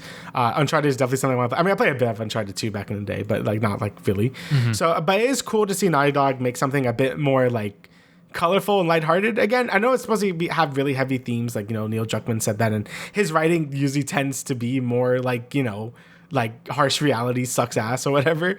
So, I'm sure it's going to get pretty deep towards the later parts of the game, but just the vibe of it. Obviously, right, people pointed out that it's very Akira based, like, there's a lot of references visually to Akira. She has the red jacket, and like a lot of the symbols are like very Akira based, and I know that because I watched it now, so I know what I'm talking about. But yeah, it's a really nice vibe, and it looks really nice. Like you said, I hope it's not Souls like, because I feel like we have enough of those, and I don't think we need like Naughty Dog's take on that. I think it'll be nice just to have like a more melee combat focused one, maybe to get more exaggerated with their gameplay, because I feel like the last few games they made were very grounded in reality, right? Like, I know Uncharted has crazy bullshit, but you're still a guy with a gun, right? And the same thing with Uncharted, with Last of Us here, people with guns, right? So it'd be nice to get something a bit more outlandish again. Maybe she has some like weird sci-fi tech she could use. I mean, her sword looks pretty neat. Mm-hmm. Maybe you could have some cool gameplay stuff with that. So it'd be neat to have something a bit more out there from Naughty Dog again, because the last time they've really done that was Jak and Daxter, and that was like 20 years ago at this point. So it'd be nice to do that. It's also nice to just have like crazy like enemy designs. Again, obviously like the clickers and the infected, those are cool looking and stuff, but having more like, I don't know, out there designs, like that golem she was fighting looked like something from Jak and Daxter. Like, I just thought that was really neat to see again, right? So even though they're not doing, like they're never going to do like a cartoony type game again or whatever, it's really cool to see them, get a bit more creative with like their art design and stuff. That's not just hyper realism, having all this crazy sci-fi stuff like will really add to it. And it's cool to have the game, I guess, more based on, like, it's still based on our reality because of all the product placement stuff. Apparently that's an artistic choice and not a like we need money choice, because I was very confused at first as well. Apparently it's like references to Blade Runner and Akira that also did the same thing, which I forgot about. But yeah, they did that. So yeah, it's not like just product placement for the sake of product placement. I think it's just to show that this world is rooted in our reality, just like in the future, right? So I think that's pretty interesting stuff they got going on there. Obviously, I need to see how the gameplay and stuff is before I have like a full informed decision about it. But I think the setting and stuff is really neat, and I guess we'll see when it comes out. I don't fucking know. It's probably not going to come out till 2026 is my guess, because 2025 is Ghost of Yode, and they probably have like Sony's probably okay with that. Yeah. So probably a year after that is going to be the big Naughty Dog game. So, but yeah, it looks pretty neat. I think it looks pretty cool. I know some people are really hesitant with it. People don't really like Naughty Dog at the moment, but I think it looks pretty cool. Yeah, the goddamn DEI woke bullshit. What are they doing with the female protagonist? Sorry, talking about that. Yeah, but yeah, it's like, come on. I don't know why gaming discourse has like devolved into that. I don't know why it has devolved into that like, shit. like whatever. I'm not gonna get into it. We won't. Either way, like, it looks pretty good. We won't dive into it. You guys know how we stand on that. But yeah, excited to see what Naughty Dog has cooking up here, especially since now, we now know it's not Last of Us. So yeah. Now let's talk about the Game Awards. The Game Awards themselves. So the winners, the losers, everything like that. So Elden Ring took 0. They took nothing. Let's go. Yeah, they took nothing let's home. go. Not even Best RPG. Look, I'm not saying the DLC was bad. I'm not saying, even if you have it on your Game of the Year list, that's good. Like, when we talk about our Game of the List, I have DLCs on there too. Mm-hmm. Like, it's fine, like I said, to have it on a personal list. I already said that when we talked about it last time. I just feel like in terms of like the actual Game Awards, I feel like it's better to have like, newer games or like actual games on there so developers could get seen. I mean, this year, I know some people say, oh, this year sucked or whatever. And I really disagree with that. Like, I think there was like, when you see my Game of the Year list, it's just like so varied and so colorful. There's so many different types of games on there. Like this year was like had so many cool creative games, and it was sad that a spot that could have been for like like UFO 50 or fucking even Helldivers 2 or whatever people wanted on there, Silent Hill 2 or whatever, it was taken by a DLC, right, or whatever. So It just kind of like comes off as weird. But it basically won 0, so it doesn't matter. Jeff just wanted to put it there because he's buddy with FromSoft. But either way, I was really happy with how the awards turned out. I think like everything that I wanted to won something, which is great. I wish some games won a bit more. Like, Seven Rebirth got a little snubbed, but I think like Metaphor ate a lot of its lunch, to be honest, which is fair. But I'm really happy with a lot of these like winners. So yeah. Yeah, Astrobot took home 4 awards, including Game of the Year, which is a whole other discourse that we'll talk about later. Balatro swept the indie categories. Best indie game, best debut indie game, and then also best mobile game. Took home all 3 of those. Metaphor won 3 as well, and then Wukong won 2, along with Helldivers 2 also won 2 awards, which I think was probably the biggest surprising winner out of the bunch because Hellblade, I should say, not Helldivers. Yeah. Well, Helldivers also won 2 games, 2 awards. Barely. Yes, it did. Yeah. I know what you're talking about. But yeah, Hellblade 2, people were pretty much shitting on that game because it was very short and really didn't do much for a lot of people, which, I can't really say for myself because I didn't play it, but I heard that a lot of people were not happy with that final product. So the fact that it took home 2 awards shows that there are certain things about that game that were very good. So yeah, but overall, from my perspective, I'm very happy with the awards. I predicted that it was going to be a Balatro, Metaphor, and Astrobot sweep, and I was correct because those 3 games in particular really took over the games industry. Whether you were paying attention or not, Balatro was an insane indie game throughout the entire year, and once you played it, you get it. Like, you'll fucking get it. And then Metaphor was like a standout RPG. Obviously, 7 Rebirth was great, but when people talk about that, between that and Metaphor is just like so much better. And then Astrobot was just like a very surprising game because it was only announced halfway through the year. Then it came out and then it was like, oh yeah, like this is like Game of the Year, 10 out of 10, Mario Galaxy-esque level design and everything like that. And I'm very happy for it. Mm-hmm. Like, basically this is like kind of lines up with like my own list with like how I would rank stuff. Astrobot, just an amazing, fun, just creative game all around. Having like a big budget 3D platformer like in 2024 by a major company is like insane, right? Because a lot of like the 3D platformers we get nowadays are by indie developers because a lot of companies don't really see the point in that. Like, they don't sell unless you're Mario, right? Mm-hmm. Or Sonic, I guess. But having Astrobot really break out, and mostly in an era where Sony feels like they don't give a fuck about the older stuff anymore. Yes. They only care about live service games. So having, even in Astrobot's presentation for that state of play, like Sony has in that thumbnail Concord right front and center. Like, here's Concord. They spent 10 minutes talking about that fucking game. And Astrobot's just like this little square right next to it in the thumbnail. And it only had 1 trailer and that's it at the end. And then look at it. Concord died in like 2 fucking weeks, and Astrobot won Game of the Year. So I'm really, really hoping Sony takes the right like lessons from this and show like, yeah, you guys should make more smaller games like this. Maybe it doesn't just have to be platformers. It could be other genres. Bring back Twisted Metal. Have like this weird destruction racing game again. Bring back like Killzone or Resistance again too. Like have something that's more of an FPS that people really enjoy.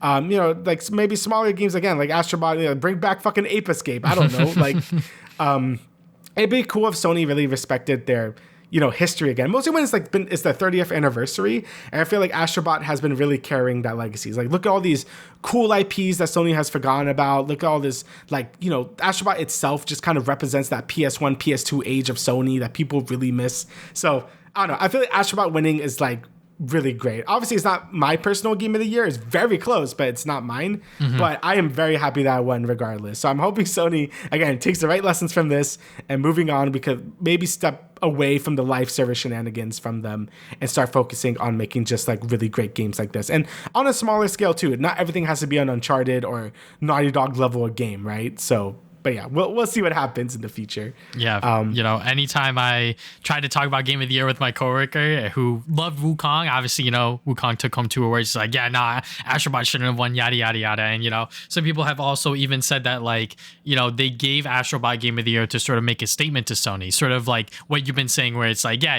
they should invest into these smaller titles. They shouldn't, keep doing these action adventure third person story driven games. It's okay to do these, really good gameplay platformer games that really don't have a huge emphasis on story, but are just fun, well-made video games. And you know what? On that sort of stance and sort of that, I guess, theory in and of itself, I don't really believe in that. I think that Astrobot deserved Game of the Year because it was just a good fucking video game, right? Oh yeah, I agree. This is a good fucking game, man. Yeah. So, it winning Game of the Year is everything to me, not just because we are both huge platformer fans, but also because it was a standout game that really no one expected to come out this year, and it did, and it really swept everyone off their feet. So yeah, hopefully Sony does look at that award and be like, maybe we should bring back Sly Cooper, or maybe we should invest into, these other franchises that we haven't had in years and years and years. And you know what? Fucking take advantage of that nostalgia. They have all of these IPs that they're just sitting on, but they want to keep doing The Last of Us, God of War, Horizon, etc. It's okay to go back to what you were good at before and revisit it, improve it, and bring it to a new audience in 2025 and beyond, right? So yeah, I think it is very well deserved of Game of the Year. I would have even been happy with Metaphor winning Game of the Year, because I don't think that happens a lot for RPGs, right, Damian? No, so, no, it is not. So, just platforming RPGs, whatever it is, just having those be the games to be spotlighted as Game of the Year winners is crazy. And also, this was the year that PlayStation was like, yeah, we're not going to have any big games launching this year. We're not going to have a God of War, a Last of Us, or anything like that. And then you got fucking Concord and Uncharted, literally the polar opposites of each other. One that got shut down within less than a month, and then one that wins Game of the Year. So yeah, I am obviously very happy that Astrobot won Game of the Year. It's not my personal pick for Game of the Year, but I think that is still a very well-made game that everyone should try out, especially if you have a PlayStation 5. You really don't have any excuse. Even if you think it's just a cutesy, fun little platformer, once you actually really look at it and realize that every fucking level is designed with an intent and a gimmick in mind, you'll have fun with it. Yeah, it's a very, very good 3D platformer, one of the best that they've made. So yeah, I'm very happy it won Game of the Year, but I am happy that other games have got a lot of recognition as well. Balatro won 3 Game of the Year rewards as well. Really well deserved. Obviously that game is crack. It's very addicting. The mechanics are just really solid. Like I said, this is a really smartly designed game, and there's just a load of content in there as well. And obviously, obviously I'm sad it kind of took the lunch of other indie games this year, kind of like how Metaphor kind of took Seven Rebirth's lunch. But, because there was a lot of great indie games this year as well, like UFO 50, Penny's Big Breakaway. Animal. Yeah, that one. Anton Blaster was really good, which came out recently. So there was a lot of really good indie games that came out this year. But, Balatro just took it all, right? And it's not surprising. That game was a fucking hit. And some people are not even hearing about it until this Game Awards, and then getting addicted to it afterward just shows yeah, the game is very good, right? So I'm very happy Balatro won. Again, made by one dude as well, which is insane. So crazy. I guess Metaphor too. Metaphor won 3 fucking Game Awards, and it's very well deserved. I'm gonna talk about this more when we talk about our Game of the Year stuff. But it winning best art direction, best RPG, obviously, and best narrative. It well deserved for all of those. I feel like Rebirth also was an extremely, extremely good JRPG, but I feel like Metaphor is just more consistent throughout. And again, I'll talk about it more when we talk about our list, but yeah, I'm very happy Metaphor won 3 awards. You know, I was hoping it would win Game of the Year, but I was very happy Astrobot won. It could have been Astrobot, Metaphor, or Rebirth, and I would have been happy. Like, those are the 3 games that would have been, like, absolutely no issue with those winning. So, yeah, very happy it won 3 awards, though. And it is a bit sad that Rebirth only won Best Soundtrack. I mean, it deserved. Like, Rebirth has, like, the best soundtrack of the year. But, like, I wish it won a bit more. But still, Rebirth was fucking fantastic, too. That doesn't take anything away from that game. So, yeah. All right. I think that's it for the Game Awards. Now let's talk about our own Game Awards, our own personal top 10 games of 2024. So I'm going to drop my file in there, Damian, and then you could drop yours as well. Just got to find it real quick. But yeah, if you are listening to us on one of the platforms, Spotify, Apple Podcasts, whatever, you're going to have to go to the YouTube version to see the charts. But I will shout out our charts individually. I guess I'll go first and then Damian could go next. So my top 10 games are number 1, Sonic X Shadow Generations, then Astrobot, Life is Strange Double Exposure, Team NT, Splintered Fate, Balatro, Redacted, Mario and Luigi Brothers Ship, Penny's Big Breakaway, Mario vs. Donkey Kong, and RZ. And then my honorable mentions, which are games that I played this year, but they didn't necessarily make the top 5 for whatever reason, which are Epic Mickey Rebrush, Akimbot, Super Mario Party Jamboree, Marvel Rivals, and Princess Peach Showtime. Yeah, and for me, I'm not gonna lie, I forgot about Life is Strange, but I don't think it probably. But either way, here's my top 10. So my top 5 was locked in for a while. So Metaphor, ReFantazio, Final Fantasy VII Rebirth, Astrobot, Persona 3 Reload, Zelda Echoes of Wisdom, Sonic X Shadow Generations, UFO 50, Mario and Luigi Brothers Ship, Balatro, and Dawn Trail. And then for my honorable mentions, I have the Paper Mario Thousand Year Door remake, Super Monkey Ball Banana Rumble, Penny's Big Breakaway, Splatoon 3 Side Order, and fucking Zenless Zone Zero. I'll talk about that when I get to it, because that game is very good. All right, anyway. All right, so I guess we could start off with Mario and Luigi Brothers Ship. This is a game that we cannot stop talking about for whatever goddamn reason. But I've been around the same spot too. But so. Yeah, I mean, I finished it. Did you finish it?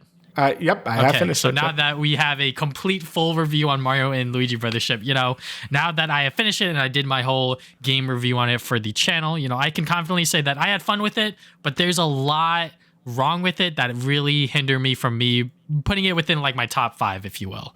For example, the game length being over 40 hours is kind of crazy for me personally, because obviously I'm not like a big RPG guy, but I think when it comes to Mario RPGs especially, because when I look back to like Mario and Luigi Bowser's Inside Story, that was like only like 20 hours or something like that. This game's double that. So I'm like, okay, yeah, like there is a lot to go through, but not to say that like the later half of the content is like bad or anything. I think at the halfway point, like 20 to 30 hours in and beyond is like perfect. Like I loved when Bowser was introduced and sort of how all that stuff played into the levels and sort of how it played into beating the final boss and everything like that. But at a certain point, it was getting a bit tiring. The combat is still a lot of fun. I love the battle plugs. The battle plugs are probably the best addition to the Mario and Luigi series this game brings to the table. And I love them because, it really helps you strategize how you want to battle them and sort of the combat and everything like that. So yeah, I just wish that it was shorter, and also the performance issues, the long loading times especially are like a real drag because they happen every single time you enter combat, you exit combat, etc. So yeah, it's still a good game, but I don't necessarily think that it is worth $60.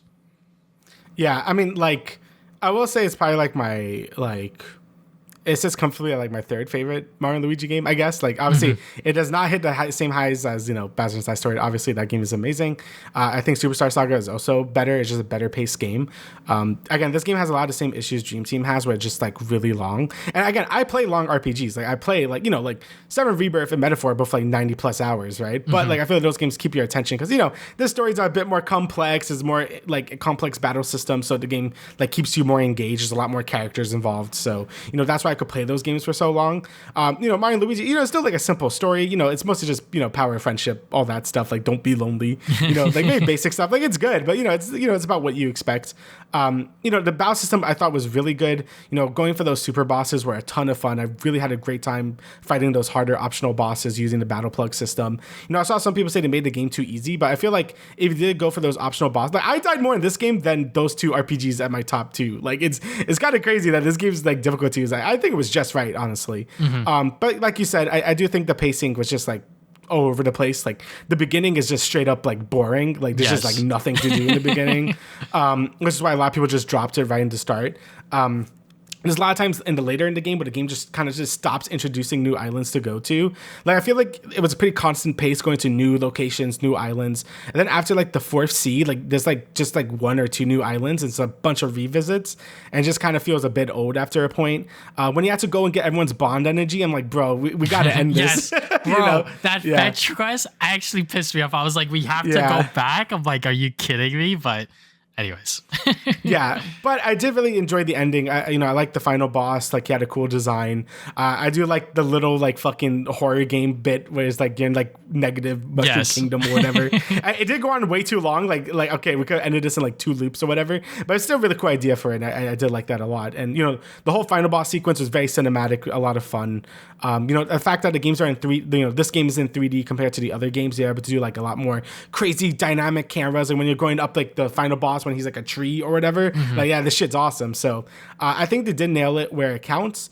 But in terms of like the other RPGs I played this year, then it's a bit lower, but still really good. Like it's still in my top 10 because I did enjoy it a lot. But I'm happy I got a new Mario and Luigi at all. Right, it's been so long, so I'm very happy it's there. I probably would put Thousand Year Door over it. The only reason I didn't have it in its place is because that game is more of a straight remake than anything. Like I could justify Reload because it's a lot different from like normal Persona 3, but Thousand Year Door is basically just the GameCube game just for some new stuff. So that's why it's like in my honorable mentions thing. But Brothership, it's really good. I still enjoyed it, but it has a lot of problems. Is there something else you want to pick out from the both of us that you want to talk about? Let me see. I guess we could talk about Astrobot because we were just talking about it. But basically everything we said, like not much else to say where I said everything. Creative level design. I really hope Sony takes the right lessons from this. The game just feels like such a joy. And, the age where Sony doesn't really do games like this anymore. Ratchet was probably like the last one they did in 2021 for Rift Apart. But even then, they're really far and few between. Oh, actually, Sackboy came out. Sackboy was very good. No one talks about Sackboy, but I really like Sackboy's Big Adventure a lot. Everyone hates that was a great game. Damian. No one likes him anymore. Sackboy kind of took the L compared to Astrobot. But, Astrobot really reminded a lot of people of why 3D platformers are so good in the first place. They're just fun, accessible games that anyone could play. You get that fun enjoyment, really creative level design, great music. The game looks great as well, even though it's like, basic cartoony looks. It's just great, man. Like, Astrobot is just a joy to play. I had a smile on my face the whole time. There's a bunch of things to collect, even though it's like, 15 hours, like there's like, there's a lot of love there, just because the game is shorter doesn't mean it's like bad or whatever. So Astrobot, fantastic. It was, between my game of the years, there was a very tight race between all 3 of my games I have up there. But like, Astrobot was just very good. It was very, very good, solid 3D platformer all the way through. Yeah, Astrobot definitely deserves its Game of the Year award at the Game Awards, but also, just like high recognition from the community as a whole because, they just really put a lot of love and care into that game. And, no level feels like filler. Every single level feels fleshed out and thought through. They did not just like shoehorn a level in here just because they had to like meet a quota or something like that. Like they genuinely wanted to make this game, and the way they made it was fantastic, phenomenal. Every single gimmick, every single sort of new gameplay mechanic that they introduced felt right and felt necessary to the overall gameplay loop. And yeah, I just love it. Hopefully that, like we said, PlayStation recognizes this and, we don't just get more platformers, but also just like smaller projects from the PlayStation Studios teams. Mm-hmm. Hopefully that happens because, it'll be nice if it did. Give me Astrobot 2, but yeah. We'll see. I guess we could also talk about Balatro just real quick. You know, that is a game that I was one of those people that just bought it as soon as it was announced for the Game Award nominees, just because, I've heard about the game. I saw people talking about it when it went to mobile, where it was like, oh my God, like now it's on my phone. How am I not going to be tempted to play it over and over again? I'm like, what is all that about? And like, I know Damian for like years and years and years, and he's like the fucking roguelike guy. So, this is like my first roguelike that I really like dove into, and I actually had like a lot of fun with it because it's very simple rules. It's just poker. And, the the Joker cards enhance your hand, and you can also get other cards to also enhance those hands, etc., etc. So it is very addicting, and definitely has that itch where after you finish a run, you're like, I could do one more, I could do another one, and that is the sign of a very good roguelite, because I have been playing Dicey Dungeon, and that is something that I'm still very early on, but like I think I'm on a run where I'm gonna die, and I'm like, I hope I don't fucking die, because I don't want to redo all of these floors. But yeah, I am definitely getting that roguelike itch, and Balatro definitely demonstrates that very well from a very simple gameplay standpoint. Yeah, I mean, you've been playing a lot of roguelites lately, like, and I'm happy about that. Dicey is so good. Like, Dicey Dungeon is a really good game. I always recommend Hades to a lot of newcomers to roguelites, because I think Hades is one of the easier ones to get into, because you're gonna die a lot in the beginning, but the upgrades you get are very strong, so you can kind of get through the game pretty comfortably. There's a lot of story there. If you like more story-based games, there's a lot of dialogue you could interact with, so it always feels like you're making some progress at the end of every run. Things like Isaac are very punishing, and I feel like people will bounce off of it because of how hard it is. Yeah. Same thing with Gungeon. Like those two are my favorite ones, but like they're very punishing and hard, and there's not like a lot of meta progression, so like you feel like you're just getting shitted on over and over. So Hades, I think, is a great thing. All these Balatro, Dicey Dungeon, I think those are great starter ones as well. Honestly, I would recommend Returnal as well on PS5. Like, that game is also really hard, but again, it has that like story progression, so it feels like actually making some progress throughout your runs. And yeah, I think Balatro does a good job of that too. Like, even if you lose, you unlock a bunch of Joker cards, you unlock a bunch of new decks and stuff. So yeah, Balatro is just, like I said before, really well designed roguelite, very tight, just very addicting to play. When I played it, I played like 6 hours of it like straight, because it was like very addicting. I do want to go back to it. Yeah, it's kind of why it's kind of lower on my list, because like I feel like I haven't had enough time to really like put even more hours into it. But once I do, it probably would be like higher on the list. Probably probably take over Mario and Luigi's Spawn. That'll probably be bumped down, but either way, Balatro, fantastic game. Definitely deserves all the rewards it get. Just a really solid indie game. Now I'm gonna put you on the spot and talk about UFO 50, because that's the indie game that you put above it, which I've heard a lot of great things about from you and our other friend Kofi. So yeah, UFO 50, Kofi, one of our good friends, he has like 50 hours in it. Like, he's going crazy with it. I think this is a game that would be higher if I had more time into it. I think I have about 10 hours into it. And the game is just like immediately just so cool and charming. Like, I knew about this game for a while, but it wasn't until it actually came out where I'm like, yo, this game is fucking sick. Again, it takes that concept of having like those 50 games in one, but like it makes it like, oh, wow, but those games were good, right? And like they were actually all video games that you could play, and a lot of them are just so creative. You got like this one that's kind of like this like racing Splatoon game. You got one where one of my favorite ones called Mooncat, where it's like this platformer where all your controls are like fucking reversed or some shit. So you have to find like these weird creative ways to platform around, and it just has a great soundtrack and great vibe to it. There's like this one that's like 8-bit XCOM that's a lot of fun as well. Just a lot of really cool, interesting games all in one package. Like, it's insane. It's only like $25, and I felt like it should be like 50, bro. Like, they are like so underselling like these games, because again, some of these games are like legit extremely good. Oh, Mortal was really good. It's like this game where you can like kind of like sacrifice yourself to make platforms, and it just makes this really cool puzzle platforming loop that could have just been its own game that you could buy on Steam, like right there. It's just such an endless like thing of like creativity and whatever, and it just makes you like, if you're like, oh, gaming sucks now, like play UFO 50. Like, this game like really shows how creative some people could be with like the limitations of it being like an NES style game, right? Like, the game has to only work with 2 buttons and like has a limited color palette, like a limited soundtrack, but they made some absolute bangers. Like, obviously not all of them are winners, but like even like the ones that aren't as good as the best ones are still good. So yeah, UFO 50 is an absolute gem. Like, it's super fun and creative. I wish it got a bit more attention than it is getting. Like, people are singing its praises, but I feel like, again, Balatro is kind of like taking that indie game award for itself, which, well deserved to that game as well. But I feel like UFO 50 definitely needs a bit more recognition, which is why I'm giving it here. It's very cool, very creative. Just, if you haven't played it, definitely play it. It's something I definitely want to put more time into. But yeah, just super, super fucking cool game. That's all I'll say. Is there something you want to talk about, or? Yeah, I guess we could talk about Penny's Big Breakaway because Yeah. we both like kind of sort of have it here. I feel like this is a good sort of there's a different side of the coin to Astrobot. Astrobot took the philosophy of having really good level design, but kind of having like a really limited moveset, right? It's kind of like what Galaxy does, where, Mario's moveset in Galaxy is very limited compared to what he had in 64 or Sunshine or Odyssey. But the level design was very creative, and he made some really cool fucking levels with that. And usually I would value that a bit more than what Penny's Big Breakaway does, where it's like the levels are okay, but Penny's moveset is like insane, right? Yes. So they kind of are like two sides of the same coin. But that's not to discredit Penny's Big Breakaway at all, because this game is really good. And again, it's a game that gets like no fucking credit like at all. Like, I feel like no one has talked about it. Yeah. And it's sad because I think Evening Star had to do a lot of layoffs because I don't think the game sold like well like at all, because it kind of got shadow dropped earlier in the year when other games were coming out. So it really got lost in the sauce, which is very unfortunate because I think it's a very fun 3D platformer. Like the controls alone are very unique and it takes some time to get used to, but having this like fully momentum based swinging grappling hook controls anywhere you go made for really fun gameplay. Like the fact that you could dash around, you could do some crazy high jumps with your yo-yo. It just makes for a really compelling experience.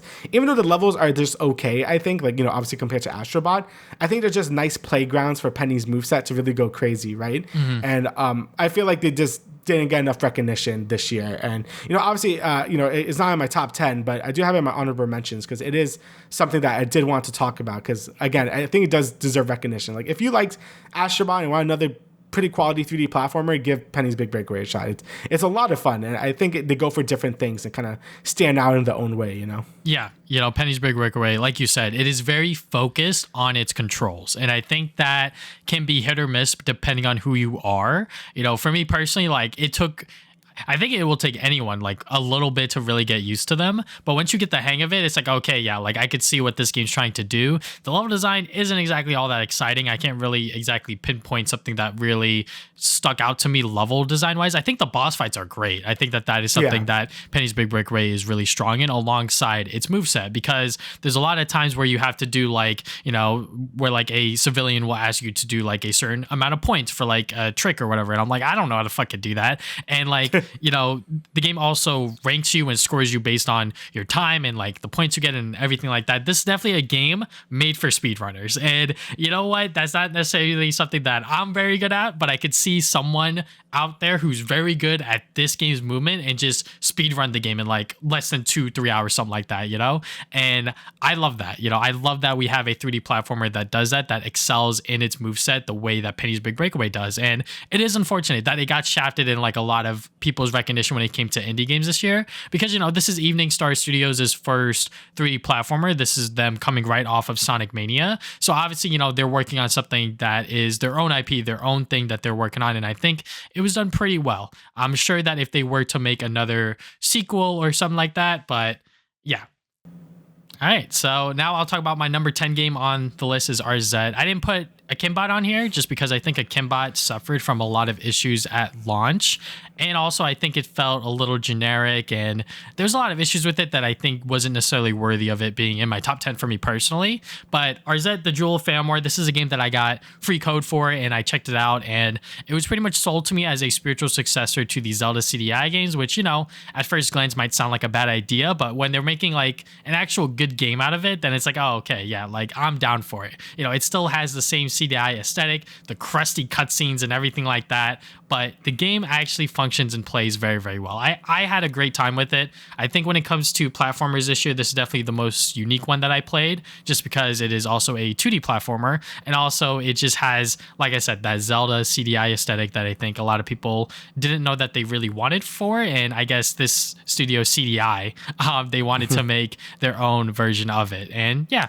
it landed. I think it is pretty good, and I think that if you want something like that, this is definitely something up your alley, especially if you like a sort of like Metroidvania gameplay as well. That's something that I was very surprised by, where it's like, yeah, you slowly upgrade RZ to become stronger to defeat the Ganondorf of this game or whatever. So Yeah, it looks really good. It's something I definitely want to try this year. Again, like I said, ton of really good indie games this year that I feel like just weren't getting enough recognition. Like, I kept saying that, but it's true. There was a ton of really good indie games this year. So, and RZ was definitely one of them. Very creative use of like being like, oh, we're gonna make like a CDI game, but good, And I really like it when indie games do that. It's like, again, like the 50-1 games, but good. CDI game, but good. I'm like, yeah, why not? Go crazy, right? So, very cool stuff. I guess I'll go for my number 10, which is Final Fantasy VII Dawn Trail. So, I'm sorry, Final Fantasy 14 Dawn Trail. Like I said, I'm not a hypocrite because I said you can put DLCs in your own personal games of the year list, and that's what I always do. So I'm doing it. So I just want to get that out there. Anyway, Dawn Trail was very controversial. Obviously, I didn't get to play it at launch because I was at too many games. So when I came back, I was able to play it. And by that time, I was stuck in the airport for like a day, stuck and stuff. So I was able to read a lot of the discourse around Dawn Trail before I even played it, and it was very fucking like vicious. Like people hated this thing, and it was just very controversial with a lot of things, especially with one character in particular, Wuklamot, because she took too much screen time or whatever. So now that I obviously played it, I put like 100 hours of it or whatever. Obviously I love this game still. I think it's good. It definitely is the weakest expansion though. Like I do agree with people where, for a long time it was Stormblood. For a long time, I've always liked Stormblood. I always had a hidden love for that game because it introduced Red Mage, and I fucking love Red Mage. But that game had like a lot. That expansion had a lot of issues as well. It had like a dual story going on, and never had enough time to like fully flesh out things. And compared to Heaven's Word, the first expansion just wasn't as good. And it doesn't help like the next two expansions after Stormblood were like extremely good, being Shadowbringers and Endwalker. So now that we got to Dawn Trail, people were looking for, I don't know, like a nice break from all the world-ending shenanigans or whatever. And we didn't really get that. It was kind of built to us as like this like summer vacation expansion. And I guess it kind of is, but it kind of wasn't. Like the first half of it kind of was. But a lot of that was screen time with another character. And what I learned from MMOs is that people hate it when they're not the center of attention. And Guild Wars 2 had a similar issue where there was a character introduced in the base game called Traherne, and he took a lot of the screen time, and he was basically being heralded as the hero and not you, and people fucking hated that. And that kind of happened the same thing here, where she was getting a lot of screen time and your character wasn't, and people really don't like that. And I don't care. Like, our character kind of had like their full character arc in Endwalker, so I feel like it wasn't like super needed. But I get it. You're playing an MMO because you want to feel like you're the hero, right? Like that's kind of the point. So I think they have taken the feedback because Japan really doesn't like the character either, and I know they listen to Japan like way more than over here because they're a Japanese studio.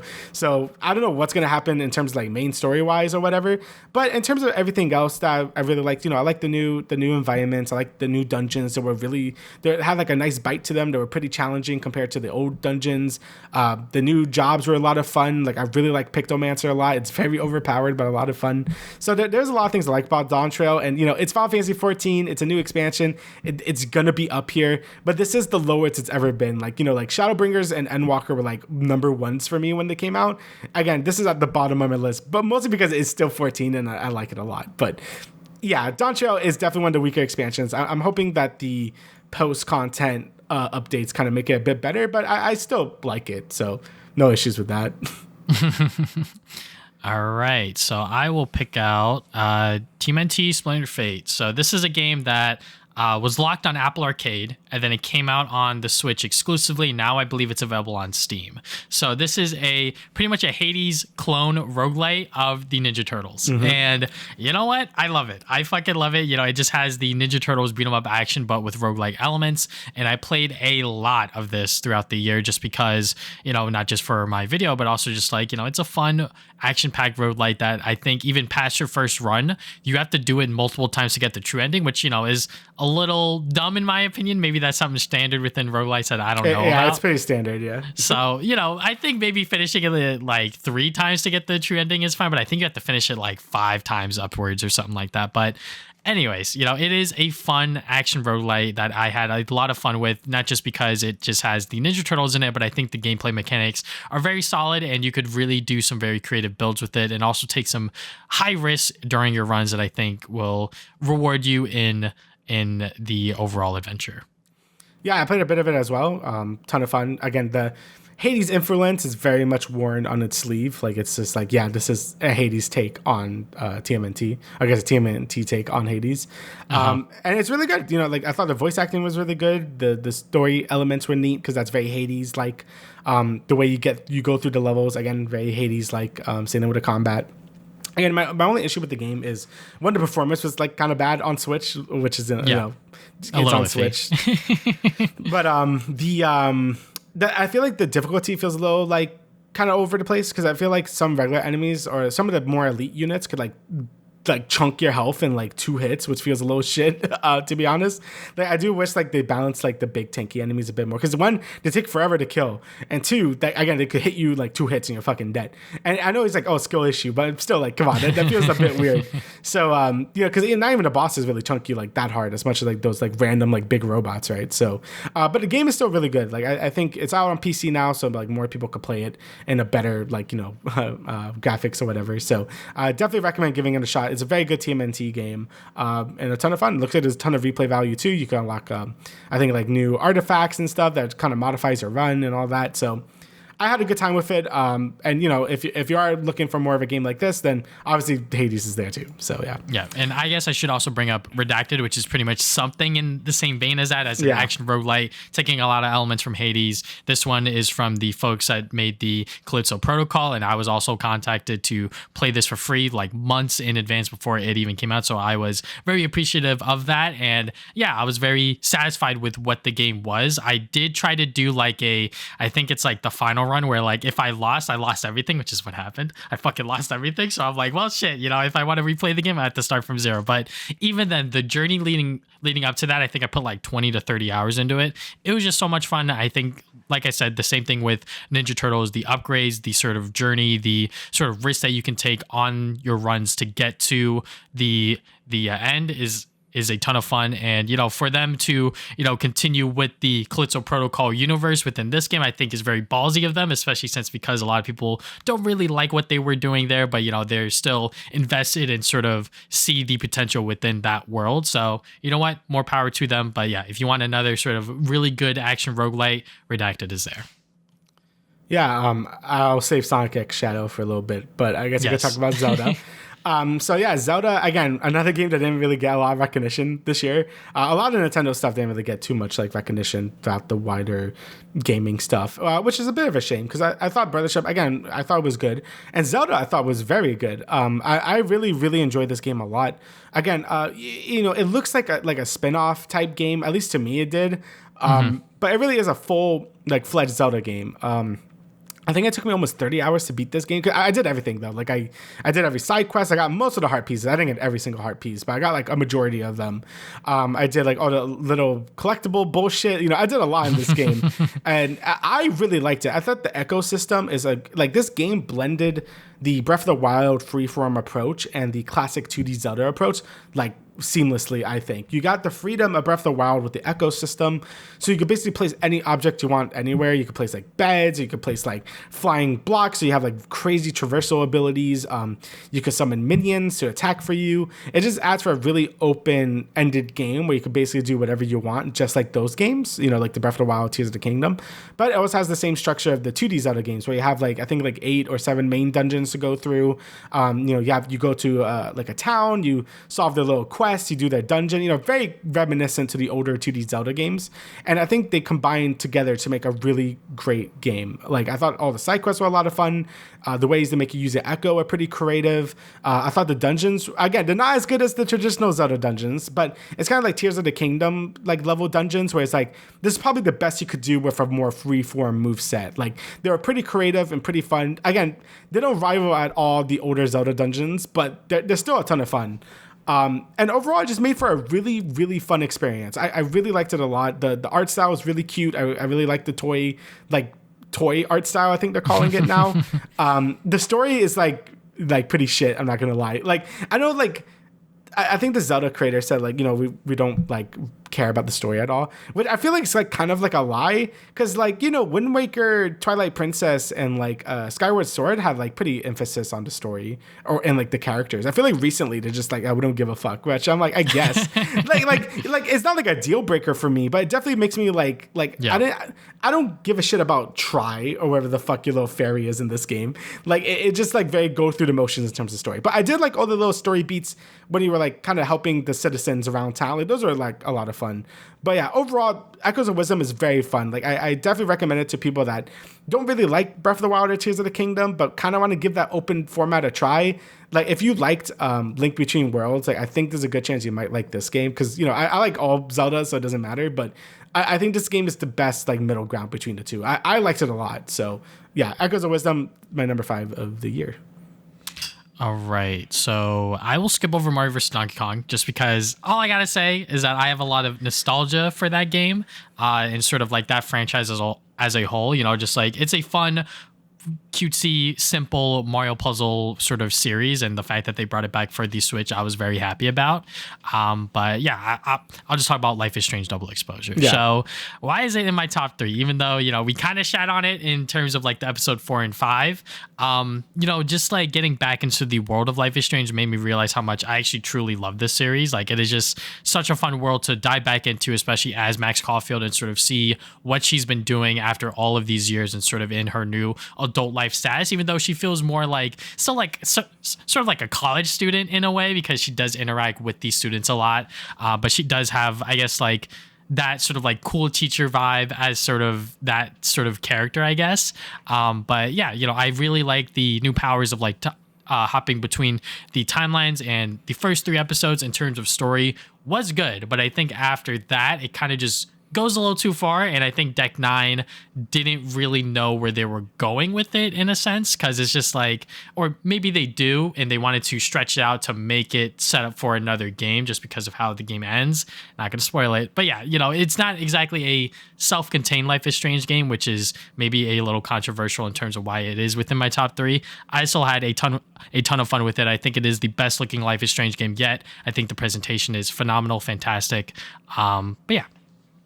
Yeah, I mean, like, I feel the same way. I honestly just forgot about it to put on this. It probably would have been in, like, my honorable mentions, though. But, like, you know, yeah. I like it a lot. I just felt like, you know, obviously the ending is, like, weird and stuff. Like, the final 2 episodes kind of unravel itself a bit too much.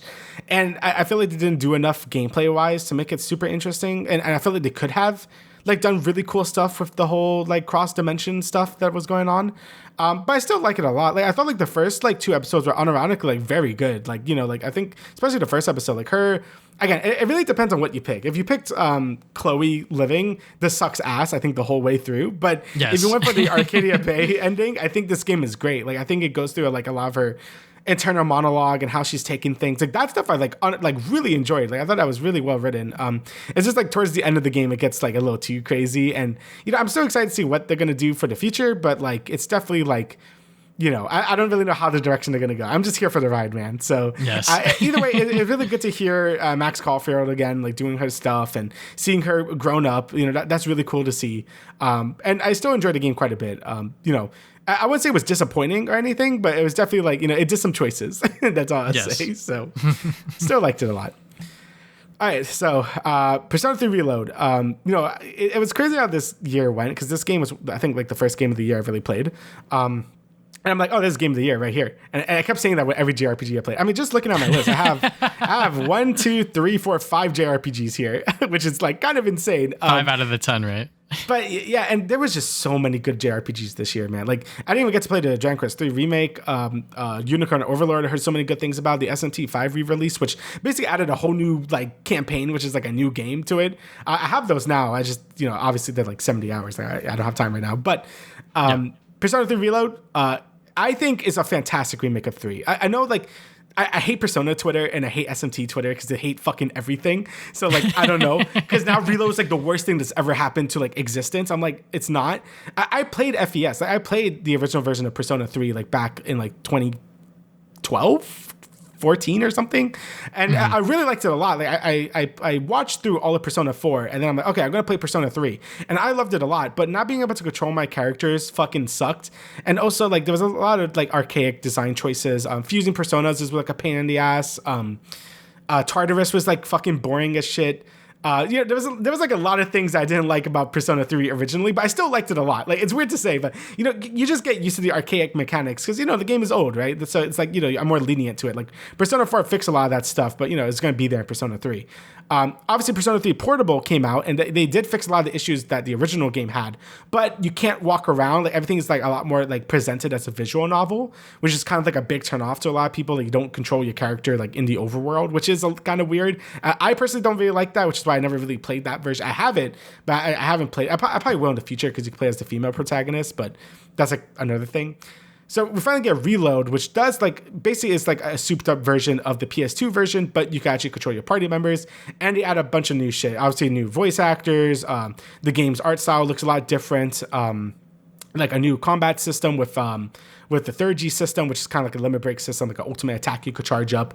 And, it does a lot to change the base game, I think in good ways. But for a lot of people that played the original Persona 3, think everything's like a downgrade. Like, oh, like we don't like the new voice actors. They don't like the new art direction where it's like not as like, I guess it's like more, they're going more for like the movie direction where like things are more green. It's kind of hard to explain if you haven't played it. But they don't like the new art style. They don't they think the combat's too easy, whatever. But in my opinion, I think everything they've done enhanced the game by like a lot. Like the social links being all voice acted is fucking fantastic. That should be a standard in every Persona game now. I think the game graphically is the best looking Atlas game they've made, even better than Metaphor, because Metaphor just looks like a souped up version of Persona 5. But like this game looks really good, like I think. The presentation is insane. Obviously the UI elements are just like going through menus feels like a goddamn joy in this game. So I personally think, as someone that does like Persona 3, but is like kind of my least favorite Persona games of the ones I played, I think this elevates it to like really high. Like I don't think it's still as good as Persona 5, but it's still really good. Like Icus is still one of my favorite Persona characters. She's so good in this game. And now that I played the DLC with the answers that also came out with this, it just like rounded out her character even more because I never played that on the PS2 version. So yeah, overall, I think Persona 3 Reload is a fantastic remake. If no one has ever played Persona 3, I highly recommend this version of it because it's pretty new player friendly. It's not too hard. It's not too punishing. It's pretty easy to max out all your social links in this game as well. So I think it's a great introduction to like the wider Persona games or whatever. So Persona 3 Reload, I'm sticking to my gun. I think it's a great remake and I love it. So no matter what Persona Twitter says. So yeah. Do you want to talk about Final Fantasy before we talk about our personal game of the years? Yeah, so Rebirth. So yeah, Rebirth, again, when this came out, I'm like, oh, this is game of the year. I kept saying that a lot this year. Rebirth is fucking awesome. Like, I think it's, it took the combat system from 7 Remake, which was one of my favorite combat systems for any JRPG, and just made it a lot better. Just a lot more options, obviously new characters. I love the open world. There's so many different activities to do, so many mini games. The game just feels so alive and varied. And all the big moments from the original game translate super well to this game, like going to the gold saucer or doing the thing like the side quest with Barrett. Well, I guess it's not really a side quest now, it's like a main story thing, but doing things with Barrett and doing all these big iconic moments just feel so grand in this game. And it just makes you feel like again, I played 7, the original 7 in like 2019, and this game, it makes me nostalgic for that, even though it wasn't that long ago. So like, it's insane how many of the big moments they adapted super well. Like I love the characterization of all the characters. Like Aerith, I never really thought anything of her like in the original game. Her whole thing is she dies and that's it. Not a spoiler because come on, Aerith dying is everything. But yeah, Aerith dying, like it's like that was her whole character arc in the original game. Like I feel like in this one they just do so much for her character that makes me like her a lot more. Same thing with all the other characters like Red 13 and Tifa and Barrett. Like all of them are just so great in this game. Even with Cloud, even though he's still like edgy boy, like he's still got like a lot of really good moments. Like the game just has a shit ton of heart. Like it's very good. The thing that makes it slightly below Metaphor for me is the ending. They did fumble the ending. I'm not gonna lie. I won't spoil it outright, but they Aerith dying is a major thing in Final Fantasy VII, the original game. And they do weird shit in this game where I'm like, I don't even know what the fuck is happening. And I feel like this whole cryptic nature of it just like totally deflates that whole moment. And I'm just like, man, like they had to just pick a lane, like either her dying or not like dying. And like they did weird shit. And I was just like, whatever, bro. So that ending really deflates it. And I can't even spoil it if I wanted to because it's fucking weird. So like, either way, Final Fantasy VII Rebirth, minus the ending, is very good. And I really do hope when the third part comes out, the last part, I really hope they nail the ending so it could win all the rewards. Like, I think that's really holding this game back. One, because, you know, Metaphor, like, is very good. But two, like, I think this game just kind of fumbled that ending. And that's the last thing you think of. Like, you know, I'm going back to what we talked about, like, in the first, like, minute of this podcast. You know, endings really matter. And if you end badly, like, people are always going to get reminded of that, no matter what, right? And that's kind of what drags it down from being my number one and what kind of propels Metaphor to be my number one. Because Metaphor has a fucking fantastic ending. And, you know, I'll talk about that one in a second. But, you know, that kind of what drew Metaphor over the edge for me. So, but I still don't want to discredit Final Fantasy VII Rebirth from being nothing but like a 10 out of 10. Like Rebirth is fantastic. Probably the best Final Fantasy game they've made since like 10, I guess. Or I guess all the 14 expansions. But if you don't want to count that, then probably since Final Fantasy 10. It's fantastic. Like if you're a diehard Final Fantasy fan, definitely play this game. I don't know why you haven't yet, but it's very good. Also, it kind of runs like shit on PS5. If you have the PS5 Pro, it does run a lot better, but it's still like it still runs fine. Like it just got to play 30 FPS, which, you know, kind of lame, but still, game is fantastic. Really fucking good. All right, so let's talk about our personal picks for Game of the Year. I went Sonic X Shadow Generation just because my bias is too strong for the fucking Blue Hedgehog.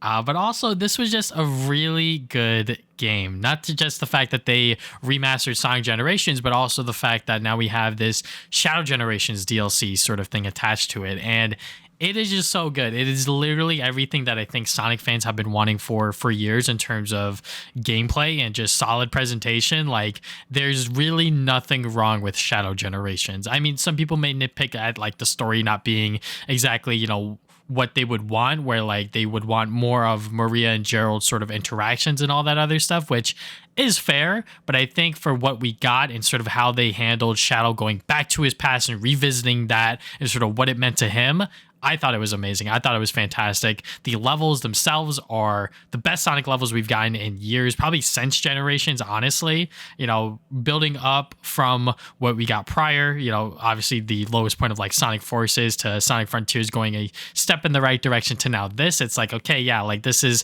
sort of everything culminating into one, and I love it. You know, I have yet to play the Sonic movie DLC yet, but I'm sure that single level alone is peak, you know, because they have not missed anything in regards to Shadow Generations. Yeah, I actually have played that level and it's a lot of fun. So like I played it like I think when it came out because I had the deluxe version. So yeah, it's pretty fun. Like, you know, there's a lot of cool little cutscenes and stuff like that. And you know, just this game in general just has like just a lot of like great stuff, you know, like the only reason it's not higher is because, you know, it still is technically like, you know, it's still like pretty short, but, you know, it's still about the same length as Sonic Generations, maybe like minus an hour, right? And I think all that time is spent like just all on just fantastic like levels and moments. Like every level in this game I think is a banger, man. Like especially like Kingdom Valley. Like Kingdom Valley is so fun to play through. You know, the only props I'll give Sonic 06, like I do like the level themes a lot, and yeah, they nailed it with it. You know, I think because there's so much 3D segments in this game, which is something I think 3D Boost Sonic doesn't really have a lot of. You know, I think Sonic Unleashed, you know, the first game that introduced the boost formula, had a lot of 3D boost segments, but I feel like Generations and Sonic Colors especially was like a lot of 2D boost stuff. And, you know, like you want to play 3D. Like I'm buying a 3D Sonic game, I want to play as like 3D Sonic, right? And I think like a lot of the Act 1s of all Shadow stages do like a great job being like full like 3D, just awesome set piece moments, like a lot of crazy stage transitions. Like it's amazing. All the stages are like 5 minutes, but you don't feel it. Like they're just very fun, chunky levels. And even the Act 2s, when the game does go 2D, it feels very dynamic. They play with the camera a lot. Like it just like feels really like premium. You know, same goes with just like the cutscenes. Like the cutscenes are some of the best looking ones in the whole series, I think. Like this is animated very well. Like maybe the story needed a bit more Maria and Maria and Shadow doing stuff or whatever. Maybe like they get to like talk a bit more. But you know, it was a pretty fast paced adventure, so I'm okay with what we got. But like, man, like the level designs was just top notch in this game. I think some of the best they've done since Generations, obviously enough. And, I really enjoyed the story. The boss fights were fucking amazing. Obviously, everyone's talked about the Mephiles boss fight because that's just super hype. A lot of fun. The Metal Overlord, seeing like Metal Sonic like that again is like awesome. So, and obviously the finale is just peak, right? Like the finale is just absolute peak. My inner Shadow fanboyism, it like came out very strong at that moment. So, Sonic X Shadow Generations is amazing. Definitely one of the best products I think Sonic Team has made in a while. Even like Sonic Frontiers, we both like that game, but it has problems. It's pretty janky. It's pretty buggy. There's a lot of issues. This game feels like just very premium, and I'm very happy that it exists, and hopefully Shadow could get more starring roles and things in the future, because people obviously love him, and he made a good game, and I heard the movie was very good. So yes, I'm definitely am super hyped to see more Shadow again. The Year of Shadow has been a success, is what I would say. Yes, it has. Eat shit, Luigi. So. All right, so I guess I go for my game of the year, Metaphor ReFantazio. So, like I was alluding to with Seven Rebirth, I think the finale of this game really kind of solidified it being my game of the year, because this game had one of the best JRPG endings I played. It's just so hopeful and so good, and I'm just like, and like sequel like could be a thing, and I'm just like, man, that ending was so fucking good. Like, and I think that's what really pushed me over the edge to give it to Rebirth, because the whole time I was playing Metaphor, I'm like, man, I don't know which one is better. Like, is it Rebirth or this game? Like, they're both very good, and that's true. Like, if you're gonna play, like, buy both of them, right? Like, I don't fucking care. They're both really good, but Metaphor, I think, really pushed me over the edge with just how how good that ending was, and just how kind of consistently good it is. Even though I do like the variety in Seven Rebirth, there was a lot of times where it frustrated me with some of the mini games or some of the other bullshit in that game, where it's just like, okay, this isn't that fun. Like, Metaphor was just consistently good throughout. There was all like, just very important beat for beat. Like, I think Atlas really streamlined the sort of like social systems to make them fit for a Metaphor. And like, it just felt such like a solid experience all throughout. Like, and the game isn't like, it took me 90 hours to beat it, but I think most people take like 60. So it is like a lot shorter compared to other Atlas games if you're just kind of going through it. But if you are doing everything, there is like a lot of great side content to do as well. Like, I really enjoyed a lot of like the super bosses towards the end of the game, which really let you play with a combat system and make really cool builds and stuff.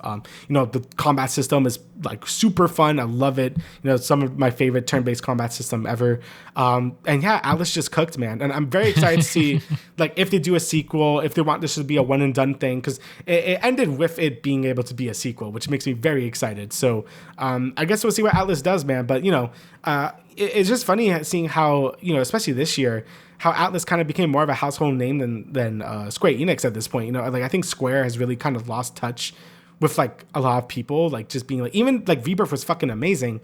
Like, I think Atlas just has a bigger sway over people with Persona, SMT, and now Metaphor. Like, I think they're kind of becoming that like premium JRPG studio that people really want to play, and Final Fantasy is kind of losing that favor now. So it's just pretty interesting to see. But yeah, Metaphor is fucking fantastic. I loved it a lot, and it's my game of the year.